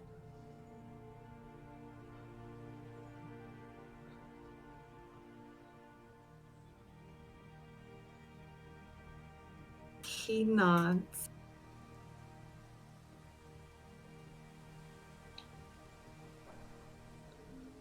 And Mary pipes up softly. If I may.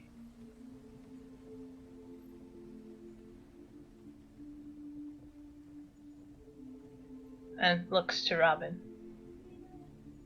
He seems super uncomfortable being called out, but looks to Miri.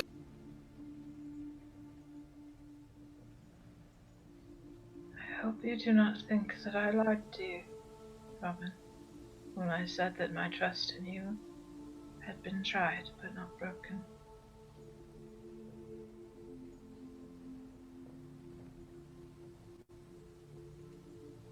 Fear is an awfully loud thing sometimes, and it can shout over what your heart knows.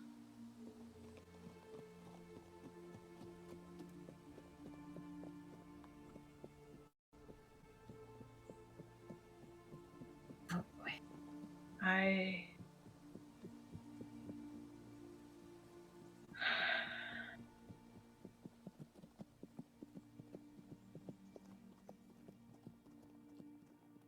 I am sorry.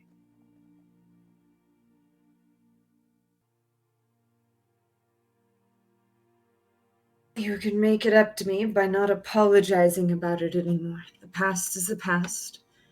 And I don't like that sad bird look in your.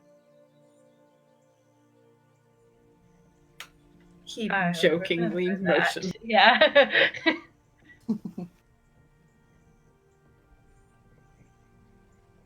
And I will do my best to be a little more vocal about my opinions. But I don't trust myself. All of you should be clearly aware of that. I do not, in the slightest. But I will do my best not to let you down. Robin, with the exception of maybe Rhea, does anyone here give you the distinct impression that they trust themselves?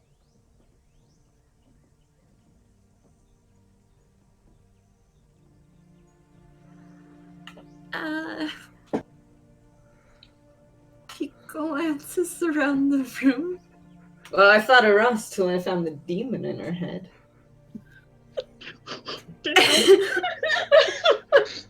And continues looking around the room and smiles and leans very down close to Shala.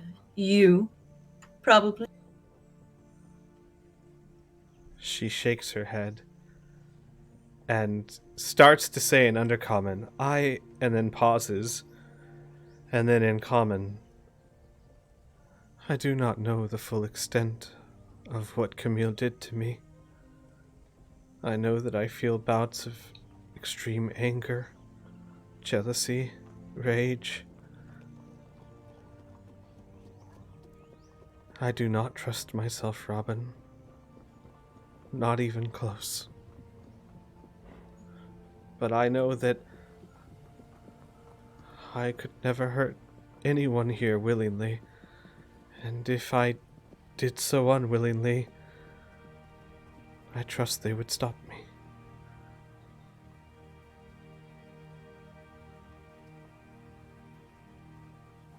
That I would agree on.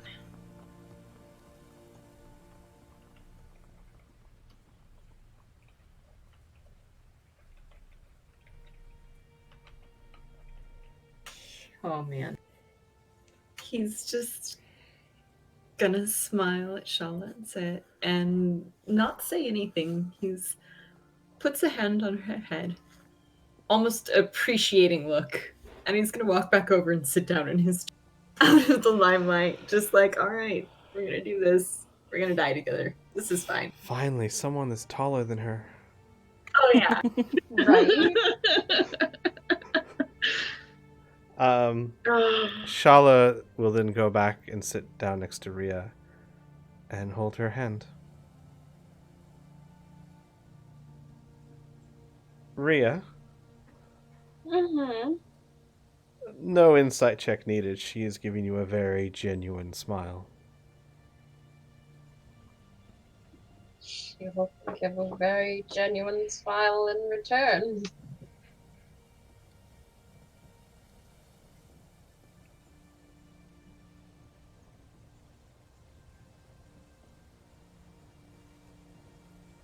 All right.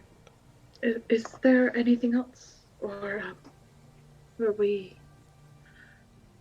finished? Yeah, I think that's enough story time / healing for one night. Right. In that case, good night, everyone. And Amelia stands up again.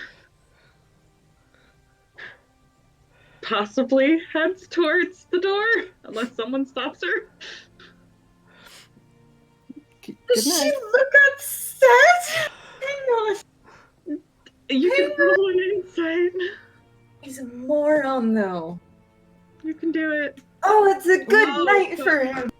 Oh boy, yeah, she's not upset. She's confused and she's embarrassed. Yeah, I play a love paladin. I'm not gonna roll for that. Yeah, The boy gives chase.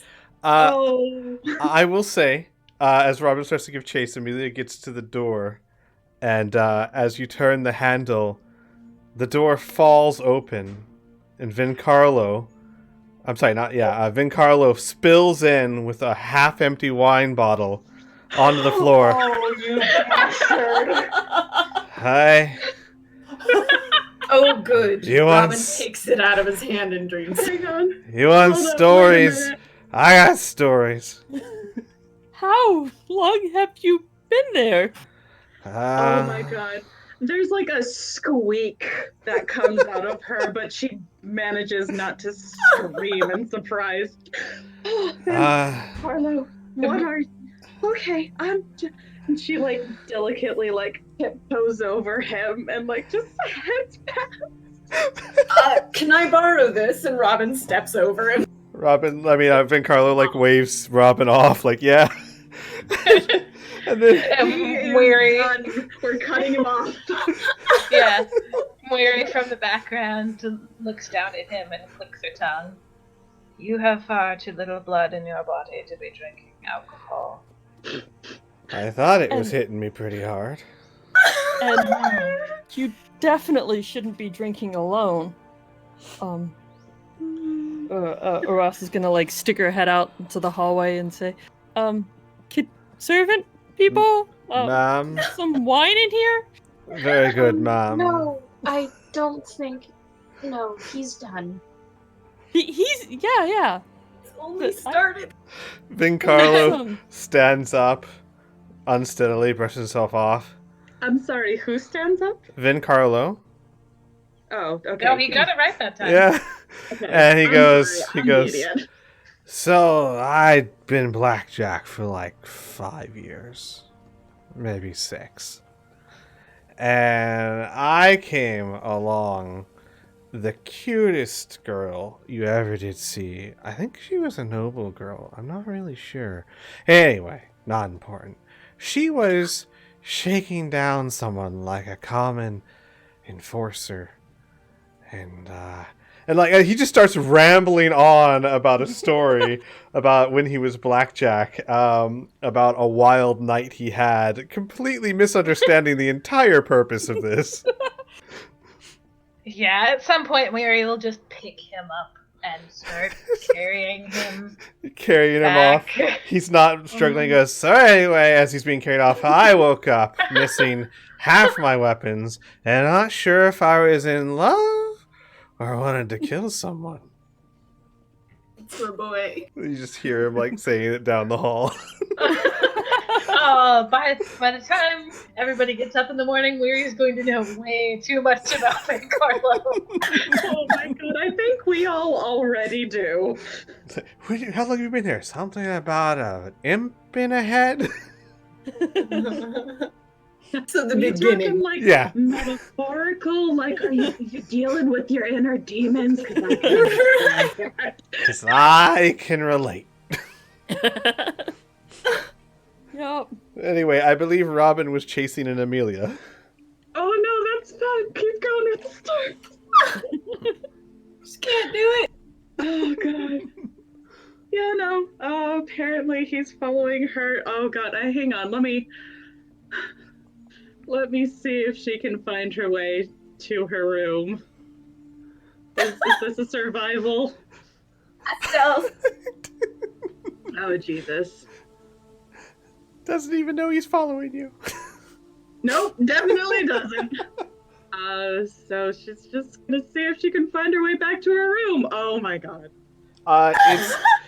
It's not that hard. It's not a maze, and you're not drunk. You can find it, but you take like a turn or two to get there. Down one hole, then stops and turns back down the other, and then stops and then turns back down to the other one again. Somehow missing Robin the whole time. She's very focused on these doors, guys. Robin Like knows these dancing halls. He Suit of armor. Yeah, Robin knows these halls already. Mm-hmm. I'm sure it would be very helpful. Yeah, eventually she gets to her room. She opens the door. He tries to slide in behind her. Oh my god. I think that would be another stealth check. Sure. One thing, Robin. You got it. One thing, man. Perception check, please. I mean, her passive is a 12. Oh, yeah, then you notice Robin slipping behind you. Oh boy. So she like starts to close it just as he slips past and she jumps. Oh, sorry, right. Was there something you needed? You ran away in fear. I Offers you the wine bottle. did not. I'm not afraid. And she like gently pushes the wine bottle away. It's been a long day, and I should get some. We all should get some sleep.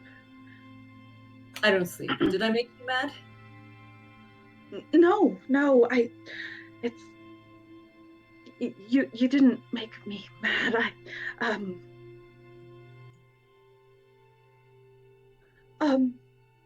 uh, what you said, I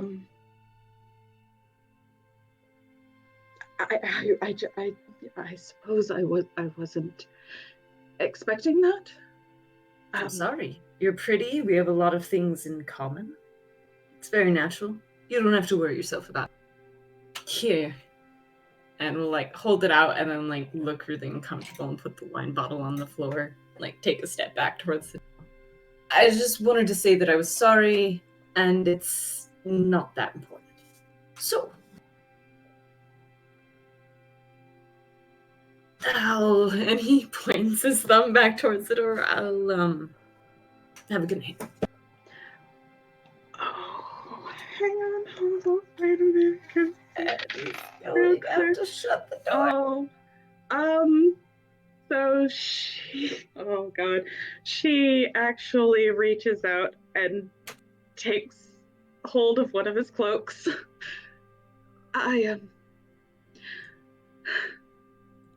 I'm not used to,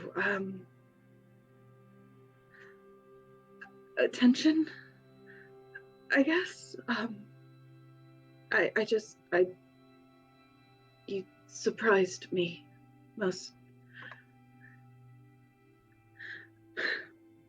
Most people preferred Annika, and it's just odd recently. No, I like the weird ones that rant a lot. Smiling. Oh, she goes beet red. Oh.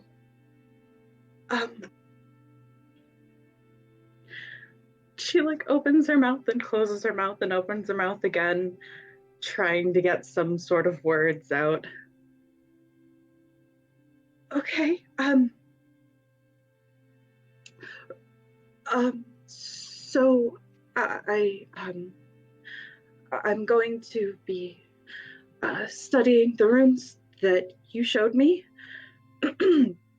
And her arm or her hand kind of rubs over the portion of her arm where Robin had drawn the runes before. And I do want to help you. Even if I can't help you with the next body, I can at least try and help you keep this one for a little longer. All right, and maybe you can prepare the next one for me? After, obviously, I wake up. Sure, yeah, yeah. She just kind of nods, looking down at the cloak that she's still holding on to. After a couple of seconds, kind of blinks and lets go. Good night. Takes a deep and very imaginary breath for himself and nods. Yes, that is for the best. Good night, Amelia. She closes the door and attempts to fall asleep. Like right there? No. Yes, she's gonna pass out in front of the door. It's been too much for today. I can't stand going to the bed. Finn Carlo was doing a decent job of it. Yeah. He got carried back to bed. Where he should have stayed. Oh, hang on. Hold up. Wait a minute. The wine bottle is still in her room, isn't it? Yes, it is. You're gonna drink the other half, you lightweight. Oh, yes, she is. Come on, wizard constitution, you can do it. Yep, roll me a constitution, please. It's sorcerer constitution, thank you. If you open back up that door. Oh, damn it. You know, By the time you drifted off to sleep, you were starting to feel good. Oh no, this is gonna be her first hangover. Robin, That's Robin, all you okay. have to do was take a single sip and you're dating. He doesn't know this, and he doesn't want to pressure her. She's young. She needs opportunity. Time to grow. He needs to extend her life by a couple 600-700 years without letting her know. It's difficult to have a girlfriend. Wow. Ha! Robin is I- going to stand outside her door and then go wandering. I did not know all that was required. I have been doing this wrong. He's old, man. You want him to reset a new girlfriend every 90-100 years? Like, he can only date elves. What is he gonna He's gonna be immortal. He needs an immortal chick. It's gonna happen. Oh my He can God. fix this problem of living. That's fixable. Wow. I want it noted, he is very confused without having someone to follow around. And he's gonna like stand at her door for like 20 minutes and then just start pacing around the hallway and start trying to find Ria's room. And then like stand really uncomfortable outside Ria's room and then wander the hallway a little more and stand outside the stone door. And then he's gonna try to find Isolanda's room, and he's going to sit himself against her door and try and listen if she's awake and just sit there all night. Roll me a perception check. Please don't be an idiot. Please don't be an idiot. Ah, you're Oh, You don't hear anything. okay. I imagine at some point, Moiri comes out after dealing with Van Carlo Mhm. and sees Robin sitting there. Sure, I'd say like far down the hall, because I imagine Ross didn't put Vincarlo's room right next to Isolanda, but in the same hallway, same wing, definitely. He's not even sitting there. He is completely laying spread across the middle of the hallway floor, just staring at the ceiling, like occasionally looking over at her door and wiggling his finger under it, and then going back to staring at the ceiling. What? So what you're So- saying is he's a cat. Yeah. He's a revenant. He don't know who to serve. There's nothing to do. What's he gonna do? Stick his finger under the door. He reminds me of a Yeah, kid that just spun around so much that now they're just lying, spread eagle on the ground, watching the sky spin. That's how he looks. Gotcha. So at some point during your staring at the ceiling, you see a familiar face lean over you. Are you alright? I feel temporarily insane, if that's acceptable. I'm afraid I have no cure for insanity. I think I have one, and he wiggles his finger under Iso's door. There's another one the other way down the hall, but I think that's a really bad idea right now. Is it?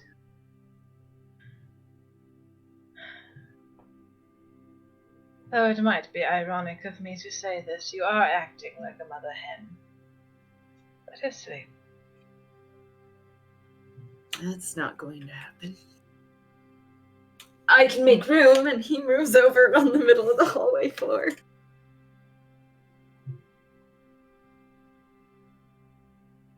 Now, about this insanity of yours, the one that requires company or isolation?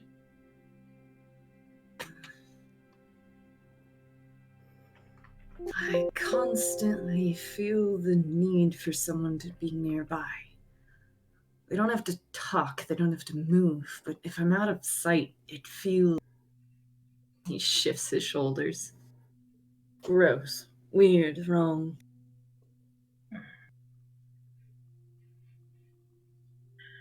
Very well. And she will take a seat. The space that you have vacated.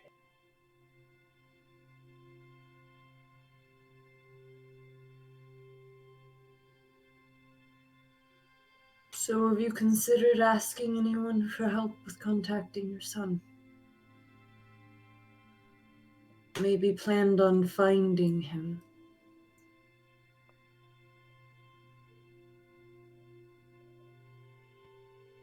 I think at the moment the problem is that he is very easy to find.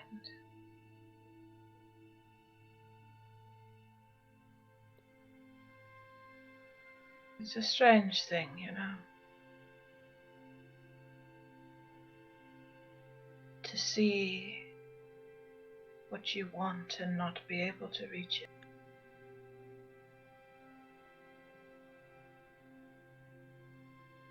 Maybe you've already reached it.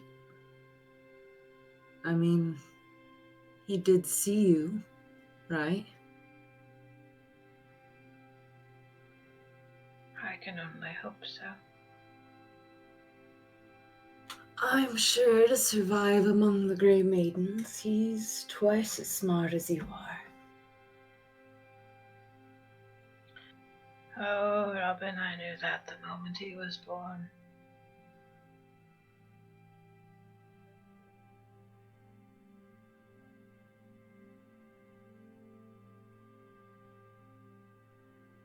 He asked me to leave Corvosa. The last time I saw him.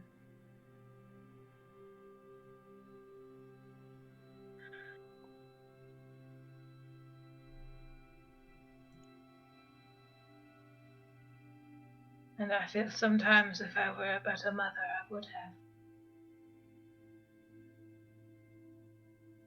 But it seems I am neither a good mother nor a good Kadal.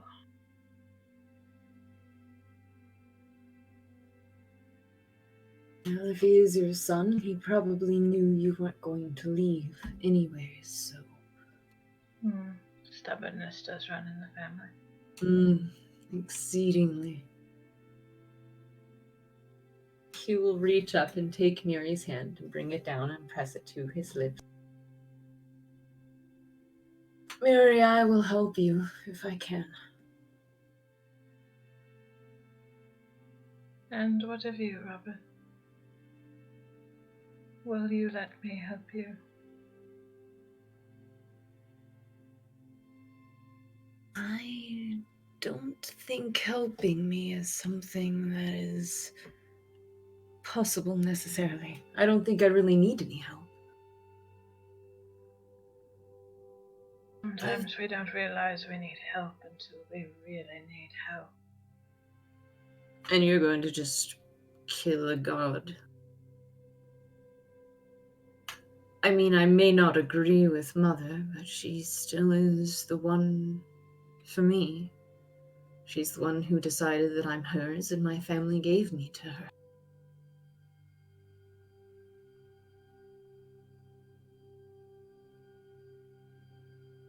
You have lived an awfully long time, Robin.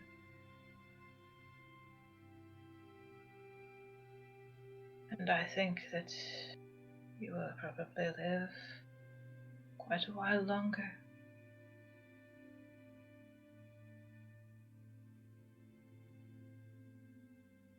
Do you remember what I said to you that first night that I asked you if you wanted to hear what I thought? That you are running from something.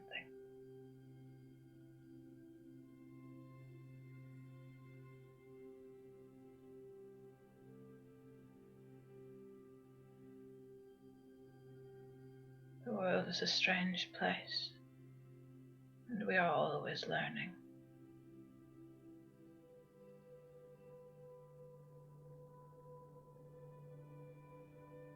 And sometimes we don't understand the turns our path will take until we're on them.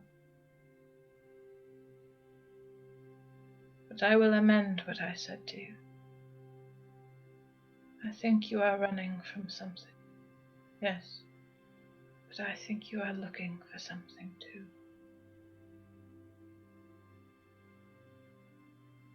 And Robin, I dearly hope you find it.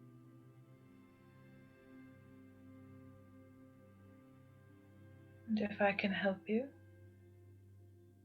I will. I will be very honest with you, Robin. Sometimes you baffle me. And sometimes when we speak, I fear that there is so much context I'm missing that sometimes I wonder if I even know what is being said at all. But I would very much like to be your friend, Rob.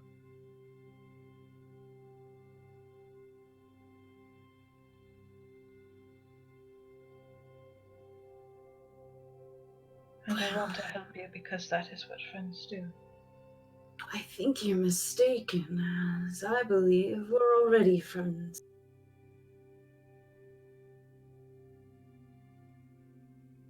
Then I would be very happy to be wrong.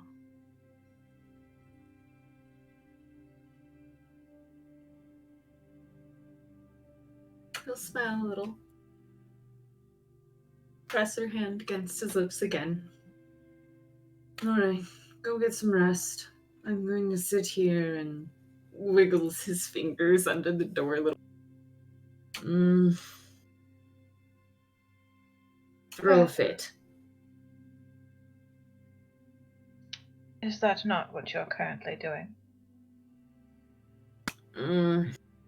Yes. Hmm. Do you think Ria's sleeping? And sits up. Most likely. Oh. But you are lucky. I do not need a bed to rest. And so long as your insanity is the quiet type, I think I will stay right here.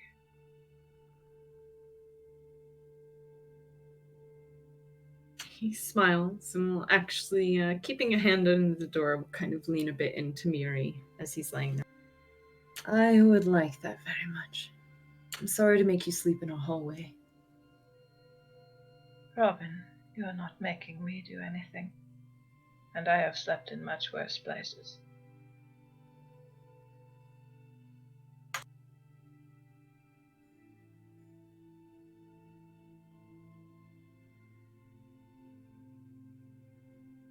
He smiles, closes his eyes, and pretends to sleep while wiggling his fingers under the door, continuous nuzzling softly into the feathers.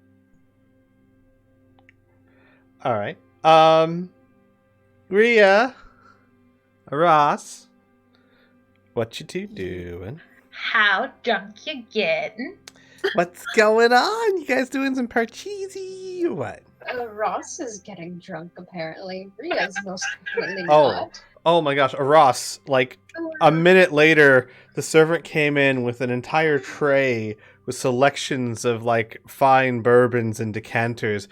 Mom, your alcohol. Oh, this is. Thank you. And she will sample a few different bourbons, probably a bit too many. Oh my god. So, Rhea, And you see, like, he puts it down.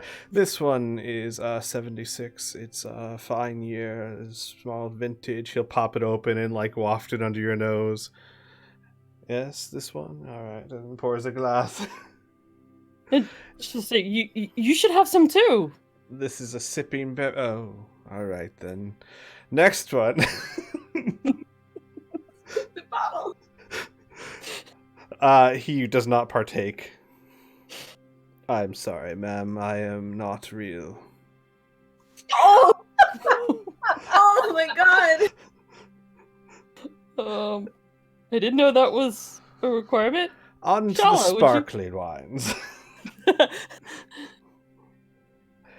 Oh. Oh, just a little, maybe. One of the sparkling ones?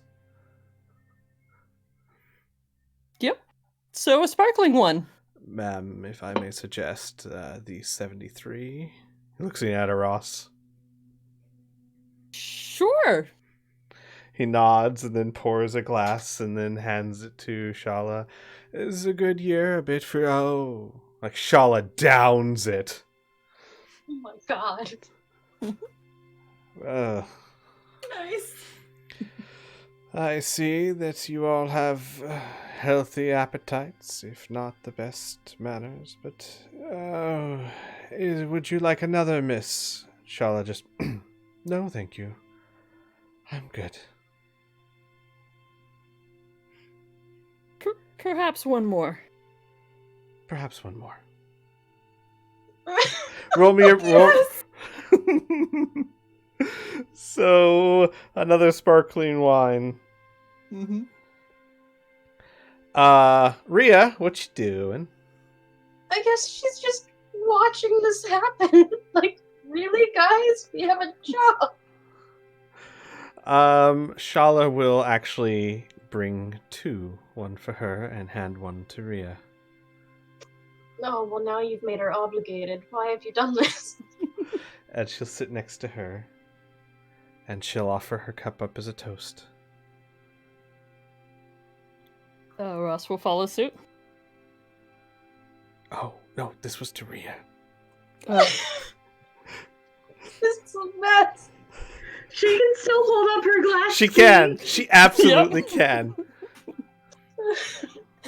She's had so much by now, like, oh. She's just cheering to everything. She just saw the motion out of the corner of her eye. She can't even see the full figures of them. It's just, oh yeah, cheers. Yes, whatever it is, I'm a part. Oh boy. I guess Rhea will take the glass and hold it up. To always making the right choice. And then clinks your glass. And gives you a big smile.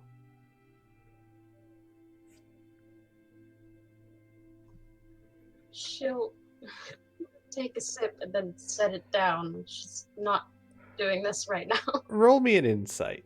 One more. Oh, you too, Ross, if you no. like. It's alright. It's Shala. She's hard to read. You probably won't get it. Nope. Oh boy.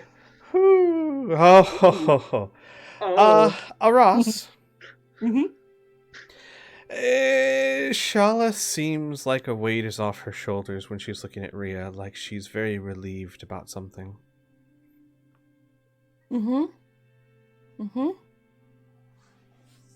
Alright. Good night, y'all. Ross is gonna leave.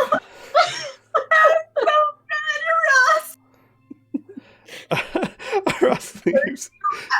Rhea and Shala, you see that the maitre d' just stands there. I'll like to no one. Just stand here, then will I? Oops. It's fine. He's not real.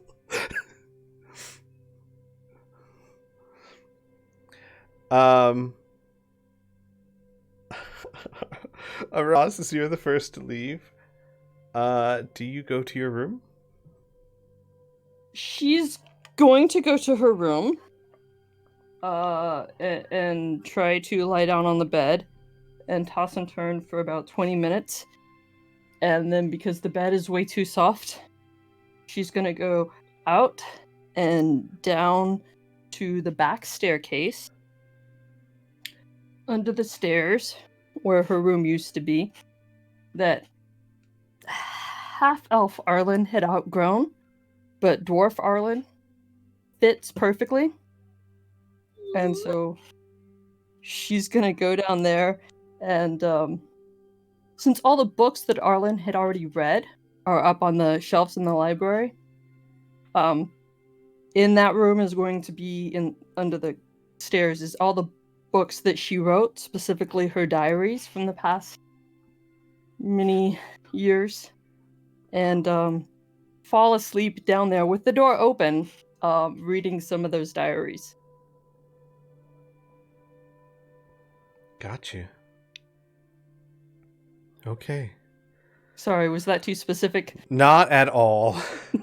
You'll find that the corner under the stairs is a bit roomier than you remember.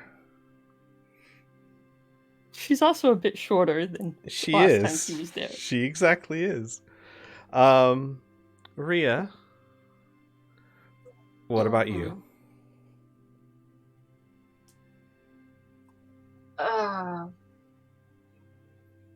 Kinda awkwardly look at the maitre d' still just standing there. Uh-huh. And probably wait until Shala's finished drinking. It takes her, I mean, she doesn't down it this time. It takes her a bit, but she drinks it.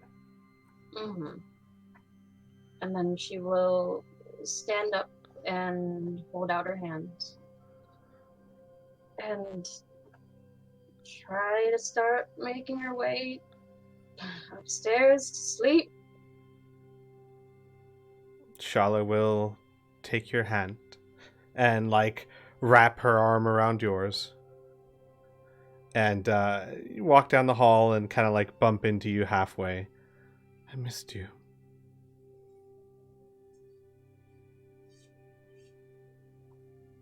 And I missed you. Do you think we could see Portly tomorrow? Oh, she gets the biggest grin. I think I can make that happen. And you guys turn the corner.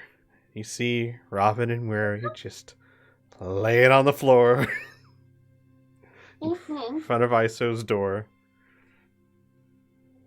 The cat thing. The cat- Snuggling with the feathers, wiggling the fingers. Mary is not paying attention. She has some scroll or another spread out over her lap and appears to be looking it over. Are you both alright? Oh, you're up. You're not sleeping. No.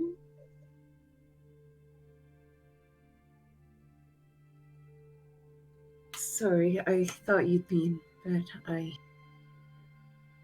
looks to Mary.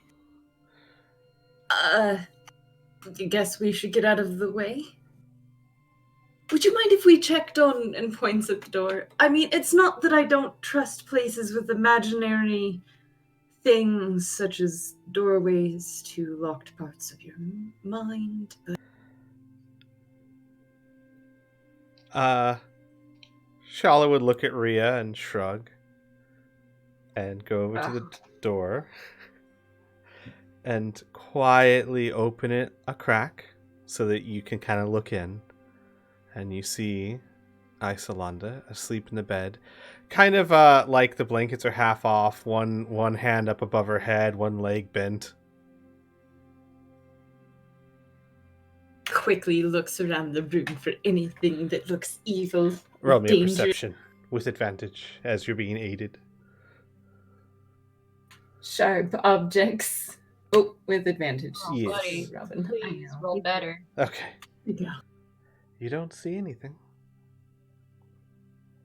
I send Erdegar in. I smile back out.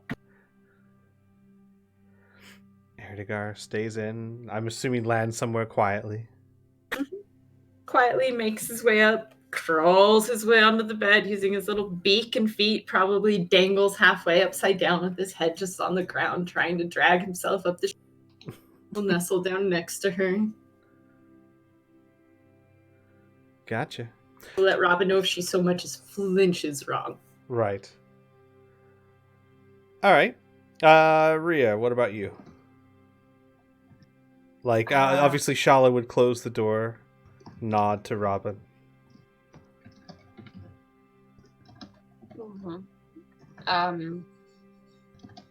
I'm assuming that they link back up, and Rhea will just smile at the two on the ground. Good night. Good night, Rhea. Enjoy yourself. And he will snuggle back against Miri. Good night. Sleep well. She'll start making her way towards her room again. All right. Shala would go with you, and then when she gets in front of her room, she would stop. Rhea, Yes? I don't trust my dreams just yet. I think that'll take time.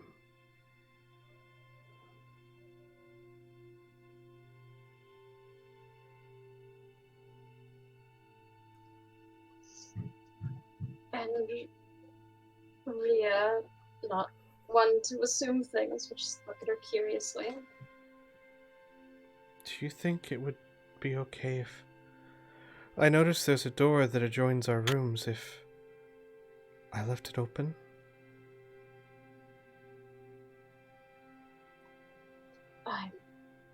By all means,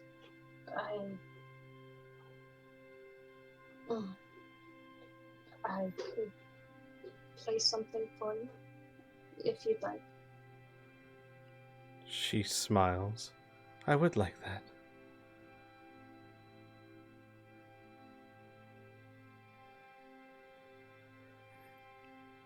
So, Rhea will go get herself ready for bed and wait until Shala's done.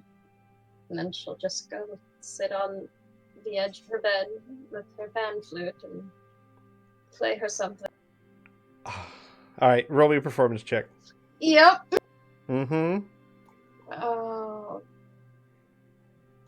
You've done so well so far, Rhea. Don't let me down now. Oh boy, here goes. Oh, buddy. You start playing a song. You miss a beat here or there, keys off. It's not your best performance, but it's been a long, long day. But you don't do atrocious. The song is a sweet melody. And Shala starts off laying on the bed next to you. And by the time you're done playing, is asleep, wrapped around your sitting form.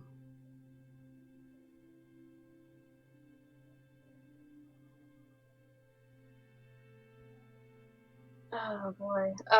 Well, if if there's space, I guess she'll just set the instrument down on like a nightstand or the floor or whatever's closest, and just lay down. I just had this image of like everyone's been in this position. It's like you need to set it down. You can't quite reach the floor, so you kind of just balance it on your foot and let your foot lower it down. Right? And you're able to fall asleep as well. A fairly comfortable position. No exhaustion levels. Oh, well, thanks. Hey, you could have just stayed there the whole night. I would have been okay with that.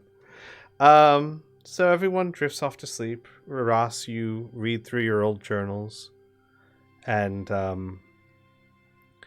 there's a bit of a sting to them because you recall how many of your journals talk about how you don't understand why no one pays attention to you, why your father is so cruel. Because a young you, this weighed heavily on your mind. Mm-hmm. So there's that. And Wiri, do you eventually drift off to sleep as well? Yes, she'll read for a little bit, and then she'll fall asleep. Got you. Robin, you lay there for some time. I assume still kind of like once in a while poking your fingers under the door. He's left them under the door. Gotcha. He's just a sad cat. Late into the night, you get an alert from Erdegar that Isolanda is moving.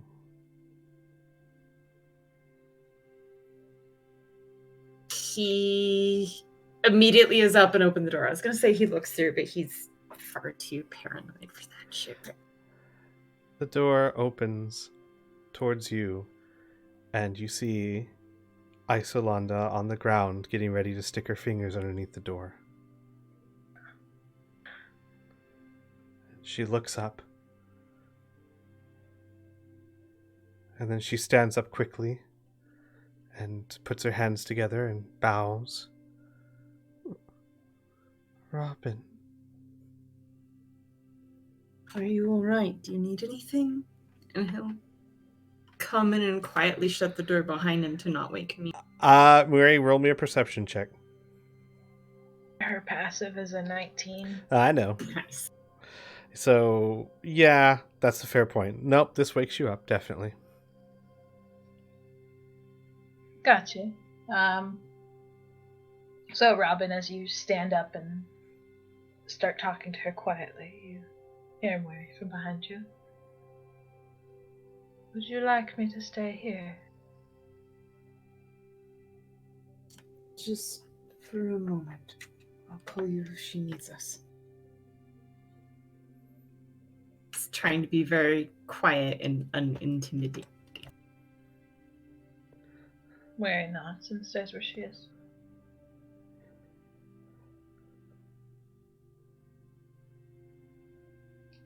Isolanda just kind of stands there, not sure what to do.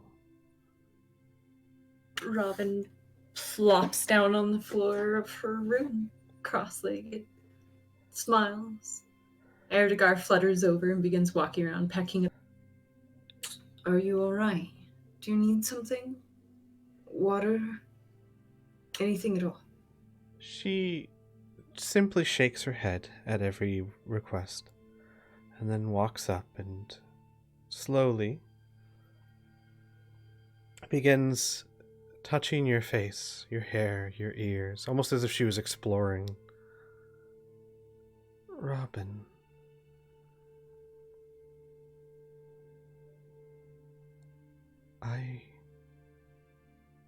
I know you.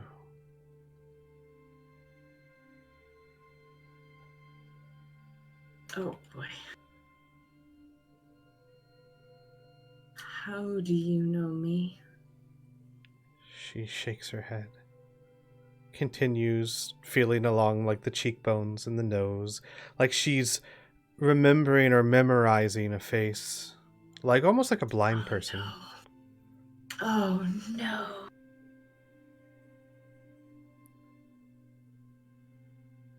Oh no.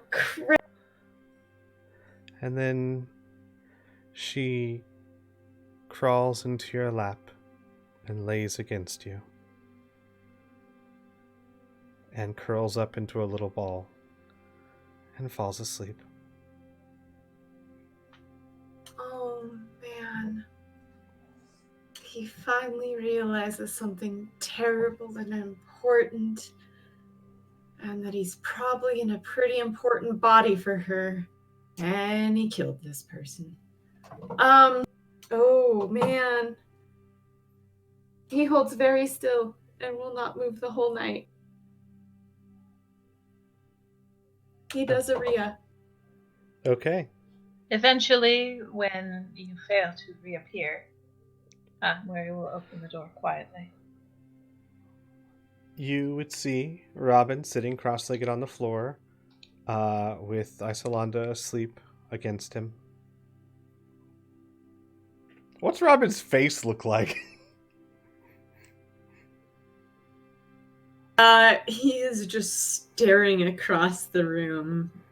And when she opens the door, he will whisper very quiet, I think I've done something bad again.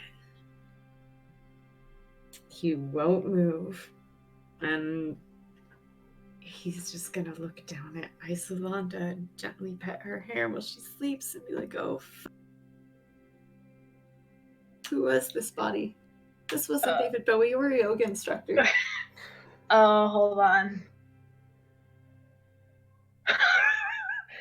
Okay. What does he mean by that? He means, I think I'm in a body that Isolanda recognizes. Gotcha. Okay, I have murdered someone. Gotcha. Okay, so this is not she needed to make that insight check to be like making sure that, the kiddo is not in danger and that this is just a personal thing. Oh, yeah. But she stares at you for a moment. A very long, discerning moment.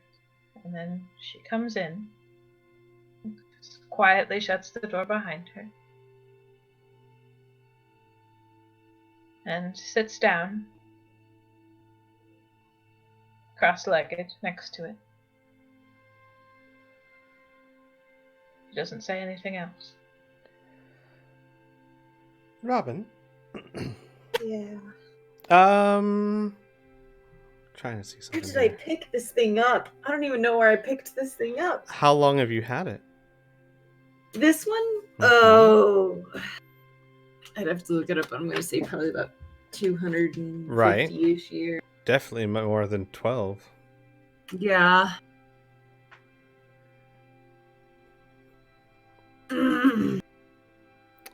But she certainly feels some sort of familiarity there. Does she look similar to this body? I was going to say have roll me perception, but that's not really something you need to roll. No, she doesn't. Her eyes are violet, yours are red. Your face is more angular, your ears straighter. Hers are more spread out, her face is rounder. Okay. No, doesn't seem like much resemblance there. That's really good. How could she know this person? I've been here for 250 years and she's only 12 years old. How the... Ooh. He looks at Miri like he wants to have a lot of in-depth conversation right now, but has an adorable sleeping child in his lap.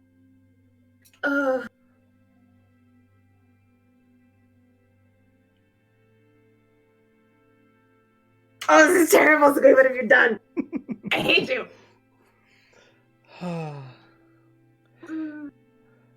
So, a pleasant night passes. Does it? Yes! A pleasant night passes. People begin waking up, I assume. Rhea, you're awoken very early as Shala gets up and starts freshening herself. Well, that's fine. Rhea wakes up early anyways. She'll actually talk to you as she's getting ready. Rhea, I was thinking. The Valentines are taught many things, and one of the things that we're very skilled at is makeup. We have to be able to cover all manners of wounds or bruises for performances, shows, and other things. Maybe I could help Amelia. I see now why she wore face paint, but I could help her in a more natural way. Do you think she'd like that? Oh, I don't know, honestly. You would have to ask her. But it's worth the effort, I think. She nods.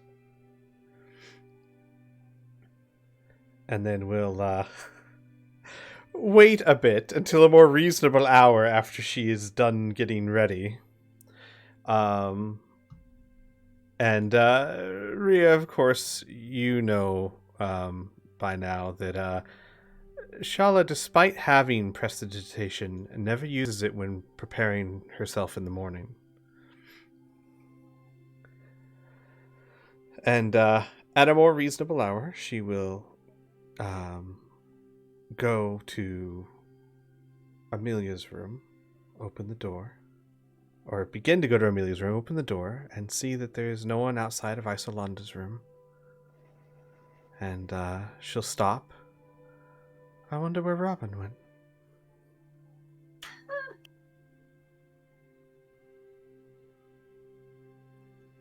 I don't know.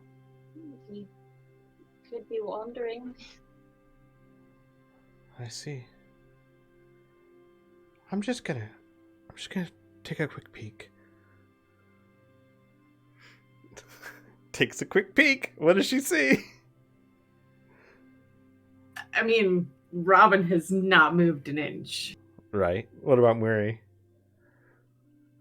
That would probably wake Mary up. She's usually the first one up, but oh shit, she was exhausted. Right. So this is probably considered sleeping in. By the way, everyone gets a long rest.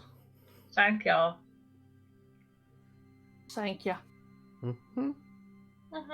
So that will probably wake her up, and she will glance up at Shala. She's clearly not 100% awake. Shala will see the room, look at Robin, raise an eyebrow. She smiles. She nods and smiles back, and then just closes the door. Starts walking towards Amelia's room. Amelia, you had a plus sign. I have something to roll this morning, don't I, Squeeze? Yes, you absolutely do. Please, roll me a d8. Alright, so, 19. Your hit points are reduced by 19. Oops, I'm sorry. Didn't mean No. to do that. And your strength goes up by 5. Cool. Cool. So, hey, you have a strength of 20. No, Or, no, that oh, was 15 her was... increased before. Got you. Yeah, so now her strength is 16. Oh, plus 3 to that modifier. Yup. Lucky you. So yeah, not only does she wake up hungover as hell, but as soon as she starts like getting out of bed, actually let me do a save real quick. Yeah, as she's approaching the room, she probably hears a Oh, Amelia? Are you okay? mhm. Can I come in? There is a pause for a couple of seconds, and then eventually hears a sure, yep, uh-huh. And Shala will come in looking pristine. And Rhea, are you following her? Are you going with her? I mean, she wasn't asked to. She doesn't really have any reason to. She That's true. Gotcha. probably just finished what she needed to do and then, I guess, head downstairs. Gotcha. She would close the door behind her, and she would come and sit next to Amelia on the bed. I was thinking, I don't have a way of helping with, well, the pain, or any of that. But if you want, I can help.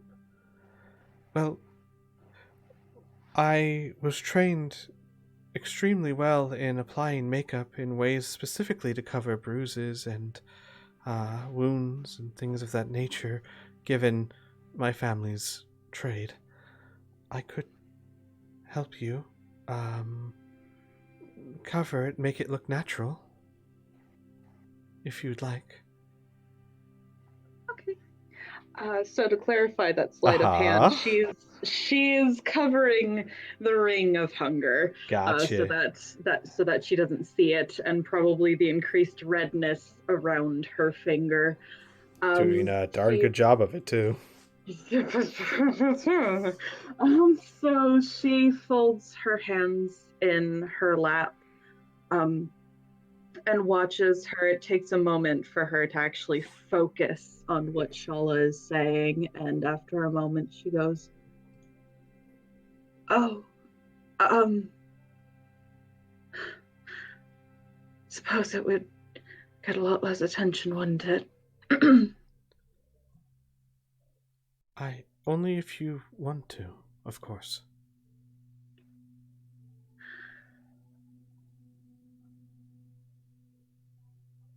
She frowns a little bit. Yeah. The reason I used those colors is, originally I used my sister's makeup, but after a while the bruises got so dark it would just show through, so she shrugs. I guess I just went with that because it was easy. As Amelia's talking, she nods and guides you up, holding your hands, which I'll say your other hand, as you are still doing a good job, and as you're talking, guides you over to every room has like a full vanity, because of course Araska is only the best, and sits you down as you're talking. She like glances between Shala and the vanity, and then at her reflection in it for a brief moment. And there's almost a stutter in her speech as she pauses to stare at herself for a little bit, and then frowns and shakes her head. If you can do something that would be able to cover it, certainly. But I still have paints that I can use. She pulls your hair back behind your shoulders and says, I used to, every morning as part of my training, use makeup to cover what Camille was on the inside by giving her a beautiful face on the outside. I think today I want to cover and expose the beautiful inside.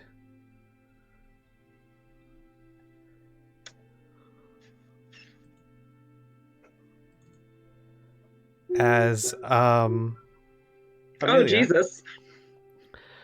Shala begins transforming you using different techniques. I'm not really good with makeup, but different techniques of probably different shades and things of that nature.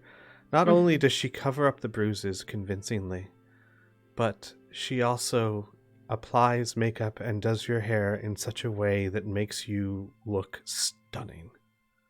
As if you were getting ready to go to a ball. And we're about to go traveling through the woods. Mm-hmm. Awesome! Like, put your hair up like Princess Leia style. Not the buns, no. I mean, not the buns, I mean just like very elegant braids tied up. I was gonna say, she doesn't have that much hair to work with anymore. No. But yeah, Amelia at first is very uncomfortable with it. She kind of shifts around a lot, but slowly eases into, the touching and the makeup. And after a little bit, she kind of laughs a little and gives Shala a smile. I haven't done this with anyone since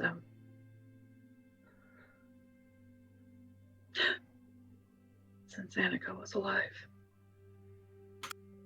Well, I hope you don't mind getting used to it. Now let's see about something to wear. And she stands you up. How tall is Amelia? Oh fuck. Hang on. I have this. I think it's 5'8".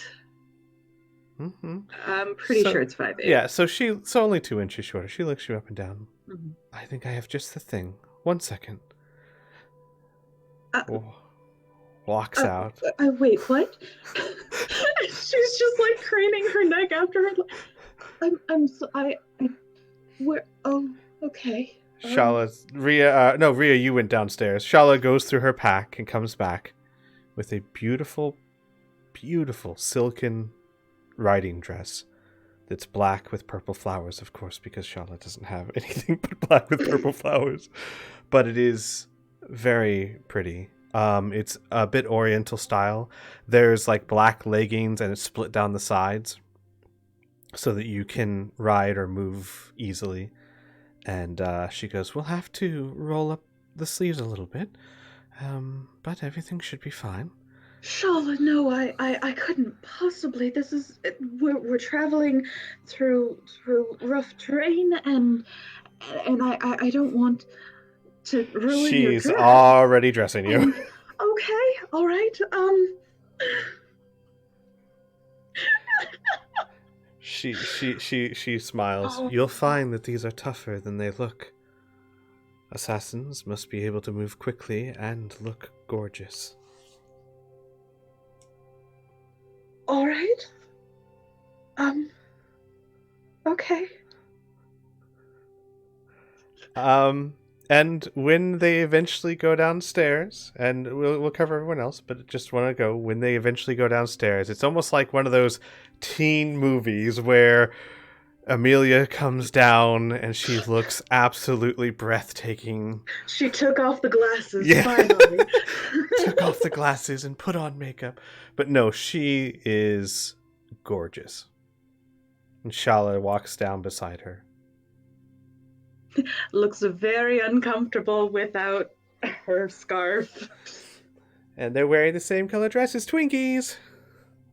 I'm sorry, what? Twinkies, you guys have you've never heard that? Twinkies, people that wear the same shirt? Twinsies. Twinsies. No, not when I was a kid. It's my reality. Are we all downstairs? I am when God he comes here. Down? Unless you choose not to be, I'm going to back up a little bit. This is gonna take some time. So Exactly. Yes. Yeah. You have time Okay. to migrate. Yeah, I'll back up a little bit. Let's go to... Actually, it's a good point to start. Let's go to Robin and Weary. You saw Shala check in on you, and then close the door. He remains perfectly still until Isolanda wakes up.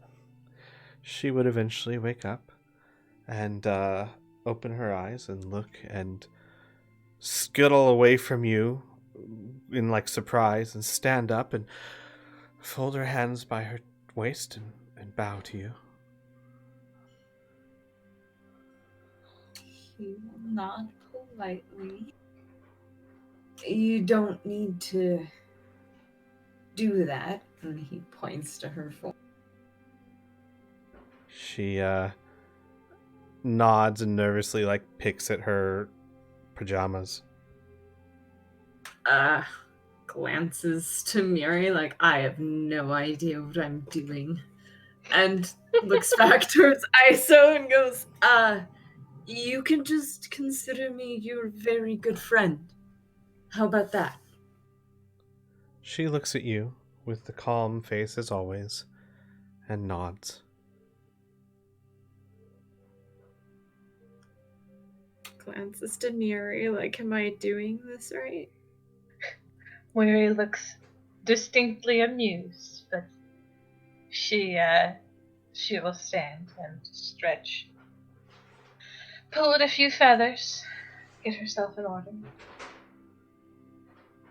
and greet Isolanda politely. Good morning. Do you care for breakfast? Isolanda will put her hands at her waist and bow and then nod vigorously. And Weary will crouch down to meet her eyes.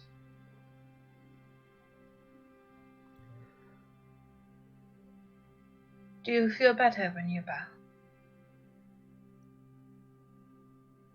There's a long pause. And she shakes her head. And you don't have to do it anymore. If you don't want to. Roll me a persuasion check, Murray. I'd say with advantage, because Robin attempted as well. Mm-hmm. Oh, because this is what I'm good at. Mm-hmm. Okay. She slowly nods and starts to clasp her hands at her waist and then just kind of balls them up in little fists and puts them at her side. Gotcha. And Mary will reach out a hand and offer it to her. You'll get used to it. It's uncomfortable at first, but you'll like it better without the constant bowing. She'll look at Robin and nod and quietly slip a hand into Muri's talon.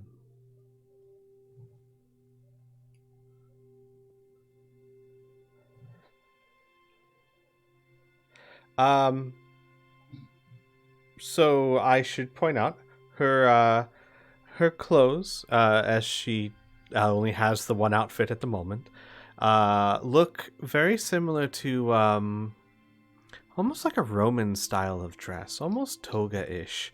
Not quite as revealing as a normal toga, and it goes down to about her knees.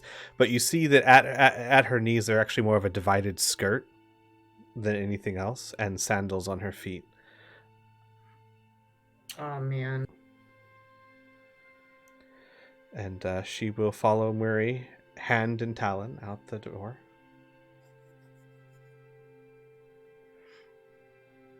Robin follows behind, but needs to go find Shala. All right. Where do you go then, Robin? To Ria's room? I assume Rhea would still be getting ready at this point, but Shala would not be there. He knocks. Oh, just a second. And she'll head over and open the door. Hey, where's your girlfriend? Oh, good morning. I think she went to see Amelia. All right, I will hunt that direction. Good morning to you as well. Look nice. And goes down the hallway. To Amelia's room. Okay. I'm going to retcon things a little bit. I assume you knock on the door? Yeah, he goes on complete wild goose chase to go to Amelia's room and knocks on that door. Amelia, you're currently getting a makeover. Shala goes, yes? I have alarming news and I don't know what to do with it, so I thought I'd pour it on you. Robin, is that you?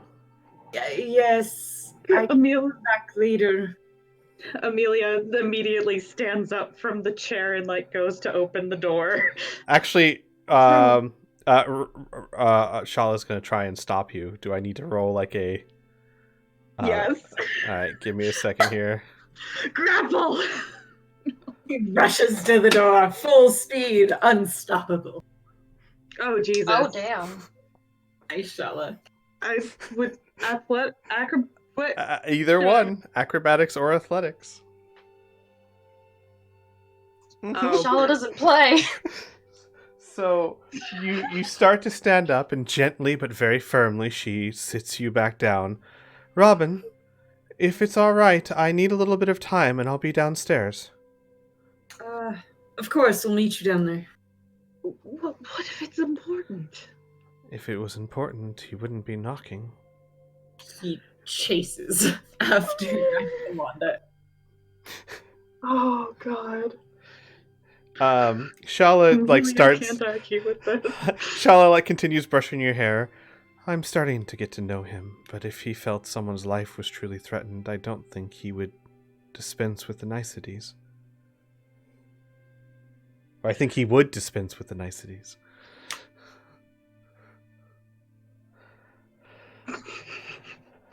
And she continues her makeover. Oh, boy. Aras, what about you? She's probably the last to wake up, but not the last to come downstairs.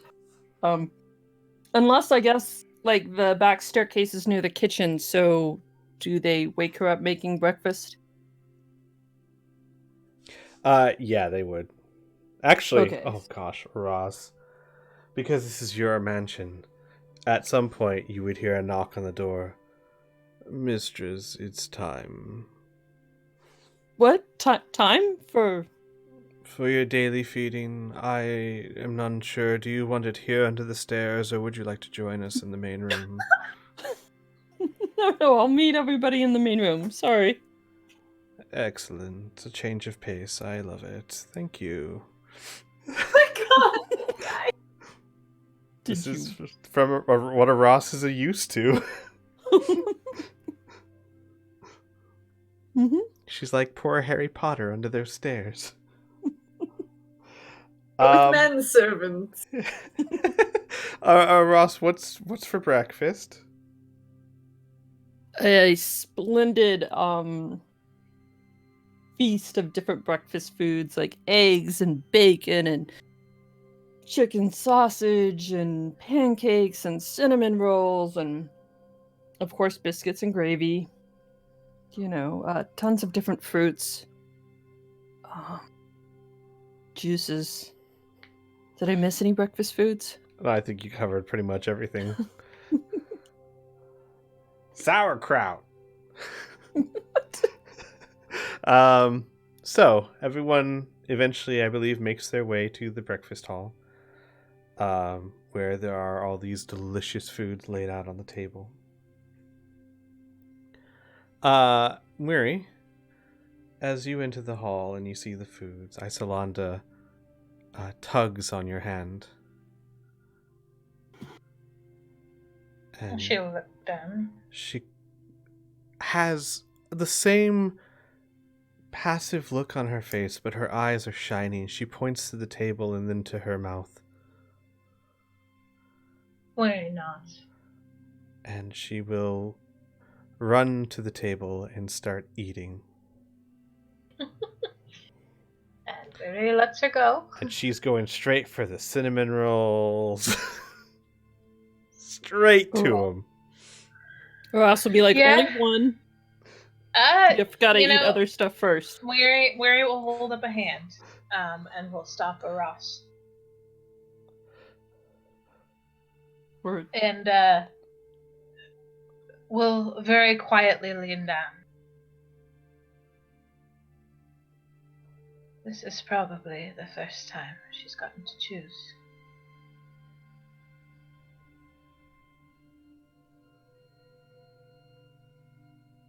You should really try the sausage. It's excellent. I think you'd like it. Mary pats your Cinnamon shoulder. rolls as you want. She looks at Ross, cheeks puffed out, and sets down the cinnamon roll and stands up and puts her hands by her waist and bows to Ross. Cheeks still puffed out.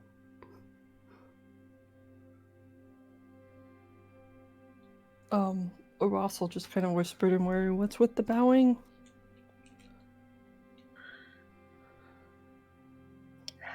Mary sighs.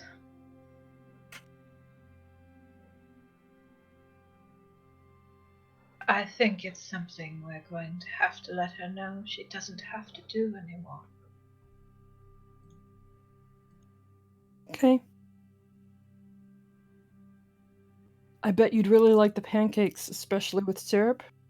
Or that passion fruit compote. Oh, Really she's good. already into the pancakes.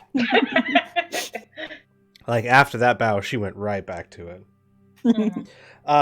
Robin, of course, you were right behind them. So you would have seen most or all of this. Not He will right fill- behind them, but pretty close behind them. When he comes in, he'll fill a plate of like one of everything too if he has to, and like set them down in front of Ice. He's not running around from piece to piece, just using her hands and shoving everything in her mouth, and she has a little bit of everything. Excuse me, sir. I noticed that you didn't eat a bit last night, and it looks as though you are trying to skip again. It is not healthy for an individual of your age to miss the most important meal of the day. Oh man, Robin completely ignores this being, practically shoulder checking them as he walks by them. So, Ross and Mary, you would hear, "Very good, sir. Very good."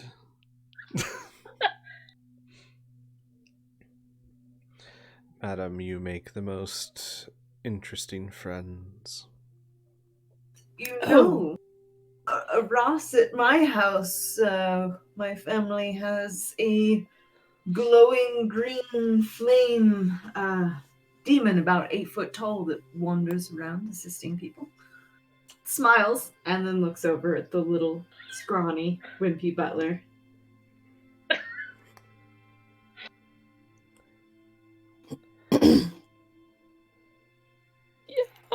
I don't think we're gonna let Robin make the house anytime soon.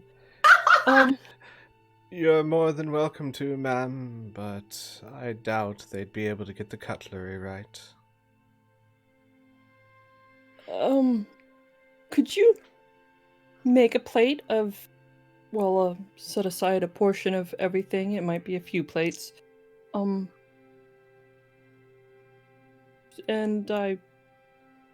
after eating, like, a few things, Ross is going to take the plate to Min. Gotcha. While that's going on, Amelia and Shala enter the room.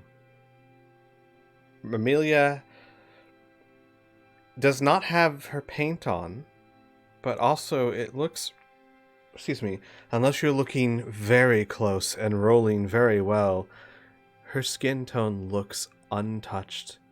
Her face is done up with not too much makeup, just enough in the right places to accentuate her features, and she looks gorgeous. Like Shala. Robin stubs his foot on a chair. This is an undercommon. I told you to watch out, Robin. Where he shoots him a look that clearly says, "Don't swear around the child," and looks up at both of them. You both look lovely. Man, you don't know some swear words. He could have been saying, "Oh, my stars and garters." With that tone. Oh, happy day. Ross will look up and go, "Oh, Amelia, you look rested." That's it. Well, thanks to the makeup, she doesn't look hungover, at least. Thank you. Shala has very kindly done my makeup. She will go over and sit down. Get a plate. And I am so sorry, Rhea. I forgot you would have entered before. Mm-hmm. Probably around the same time or slightly after Robin. She would just go over to a chair and start eating. Okay. There's nothing she needs to do at the moment.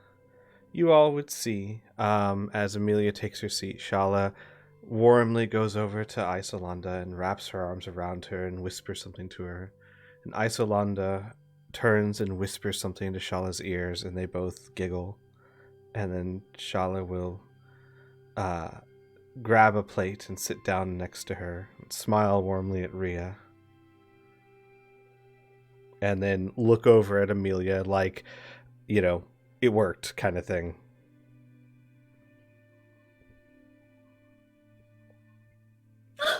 Flatters. Hey, hang on. Is she looking? Is this like a message to Amelia that it worked, or to Rhea?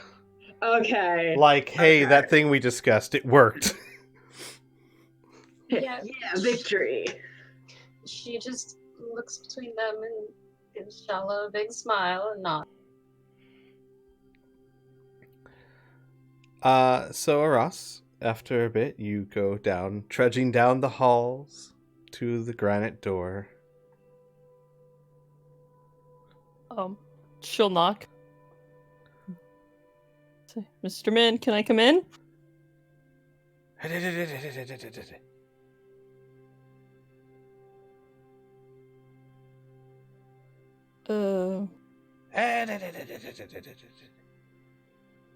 She'll, like, slowly push the door open. You see the great and glorious Min on his head, with his legs propped up against the new corner that he thought he found, sleeping. on his head? Mm-hmm. Hands just like lopped out to either side, wings just draping on the ground. She will put the food down quietly and walk away. Oh! Hi! Hi! Hi. Whoa. Hi. I'll How, bring you. how are you doing that? Doing what? You're on the ceiling. Oh, You're on the ceiling. she'll like start walking up. She'll put the food down and then like walk up the wall. So she is actually standing on the ceiling. Is this better? Oh, much, much better. That was confusing. Hey, it's you. You're back. Yeah, I just wanted to make sure you had some food. Oh. Oh, more food. Yeah. And he like tumbles over and starts going to the food. So I found that new corner that I explored all night last night. If I stay in a certain situation and put my feet there and then head there, then it's like a whole new room. I Oh. bet. Wow, you're doing it again. Oh, she'll walk back down. Then he starts just shoving food in his face. You're being really kind to me. That's odd. I mean, I wasn't trying to ignore you before. I just didn't Nope, you were know. very busy. Yep, nope, I saw. I saw it all. Yeah. Whew. Mm-hmm. Well, I just thought I would bring you some food, and do you need to be fed regularly? Considering this is the second time I've ever had it, my guess is absolutely no. But Okay. if I say yes, Mm-hmm. will you bring more? Yes? Then absolutely. I I'm will. dying almost. What's the word? Staving? I'm staving. Starving? Yeah, sure, starving. Yeah. Maybe I could teach you a card game. You know, some solitaire, perhaps? Oh. It's not much, but it's something to pass the time. Game? Cards? Yeah. And she'll like start setting it up and show him. Well, slight problem. I mean, Oh. those weren't food? Oh. Because, honestly, they didn't really taste that good, but I wasn't going to mention it, and you were being kind at all. No. They weren't, but that's okay. Thought they'd probably get kicked out at the end of the time anyways. I wonder... But hey, on the bright side, they gave me the idea to see the whole room in a new light, because I looked at one of the cards and it had like two heads on it, and one was like normal, and then one was the other way, and I was like, ooh, I should try that. And then I just did kind of like this, right here in this corner, and oh, hey, you're doing it again. And he's just like on his head in the corner looking at you. Well, if there was anything I could bring you or do to make your stay better... Yes, absolutely. One thing, break the contract that the demon is trying to capture you so that I can actually fly out of here and go do stuff. That'd be great. And would you by chance know who that demon is? So, I mean, any information you could give really would help. Sorry, wasn't told. Okay. Just told what to do and why I had to do it. Okay, that's cool. Can I do an insight check on that? Yeah, by all means. Okay. He seems honest, but was hesitant to tell you because he didn't think you'd like the answer. I know that there is a demon that has a contract out on me, and if it weren't for you, I wouldn't have known that. So, some information is better than no information at all. So I really appreciate that. Oh, hey, it's a pleasure. It's just nice to finally meet you. Been watching you for forever. Not at all creepy. But Do you know nice you to grind meet your you too. teeth when you sleep? I thought maybe someone should tell you that. Because, you don't really sleep around people. But, man, you do. It's probably not the healthiest for you. Yeah, I think I cracked this one back here. I think, Oh, yeah, probably. It's maybe get like a twig or something. I don't know. Mm-hmm. But hey, I don't snore really loud, do I? no, I don't think Okay. like really define really loud. It doesn't wake you up, does it? Nope. Okay. Good. I'm gonna go. Uh-huh. And I will keep you updated on, well, I guess you would see my progress towards that contract since you can watch everything. Uh-huh. But, thank you. Hey, points at you. Anytime. She points back like, yeah, I'll see you next time. I'll be right here in the corner. And so she'll leave and go back to the group. Gotcha. And with that, ladies, I believe that's a good place to end the session. As we'll start next session, you guys heading out to Harsey. Or Harse. I don't think you have to pronounce the E. Horse. Harse. Harsey does sound better, though. We're going to Harsey. It's where all the Harseys are. All right, everyone. Thanks for watching. We'll see you next time. Okay, bye-bye. Bye-bye. Bye.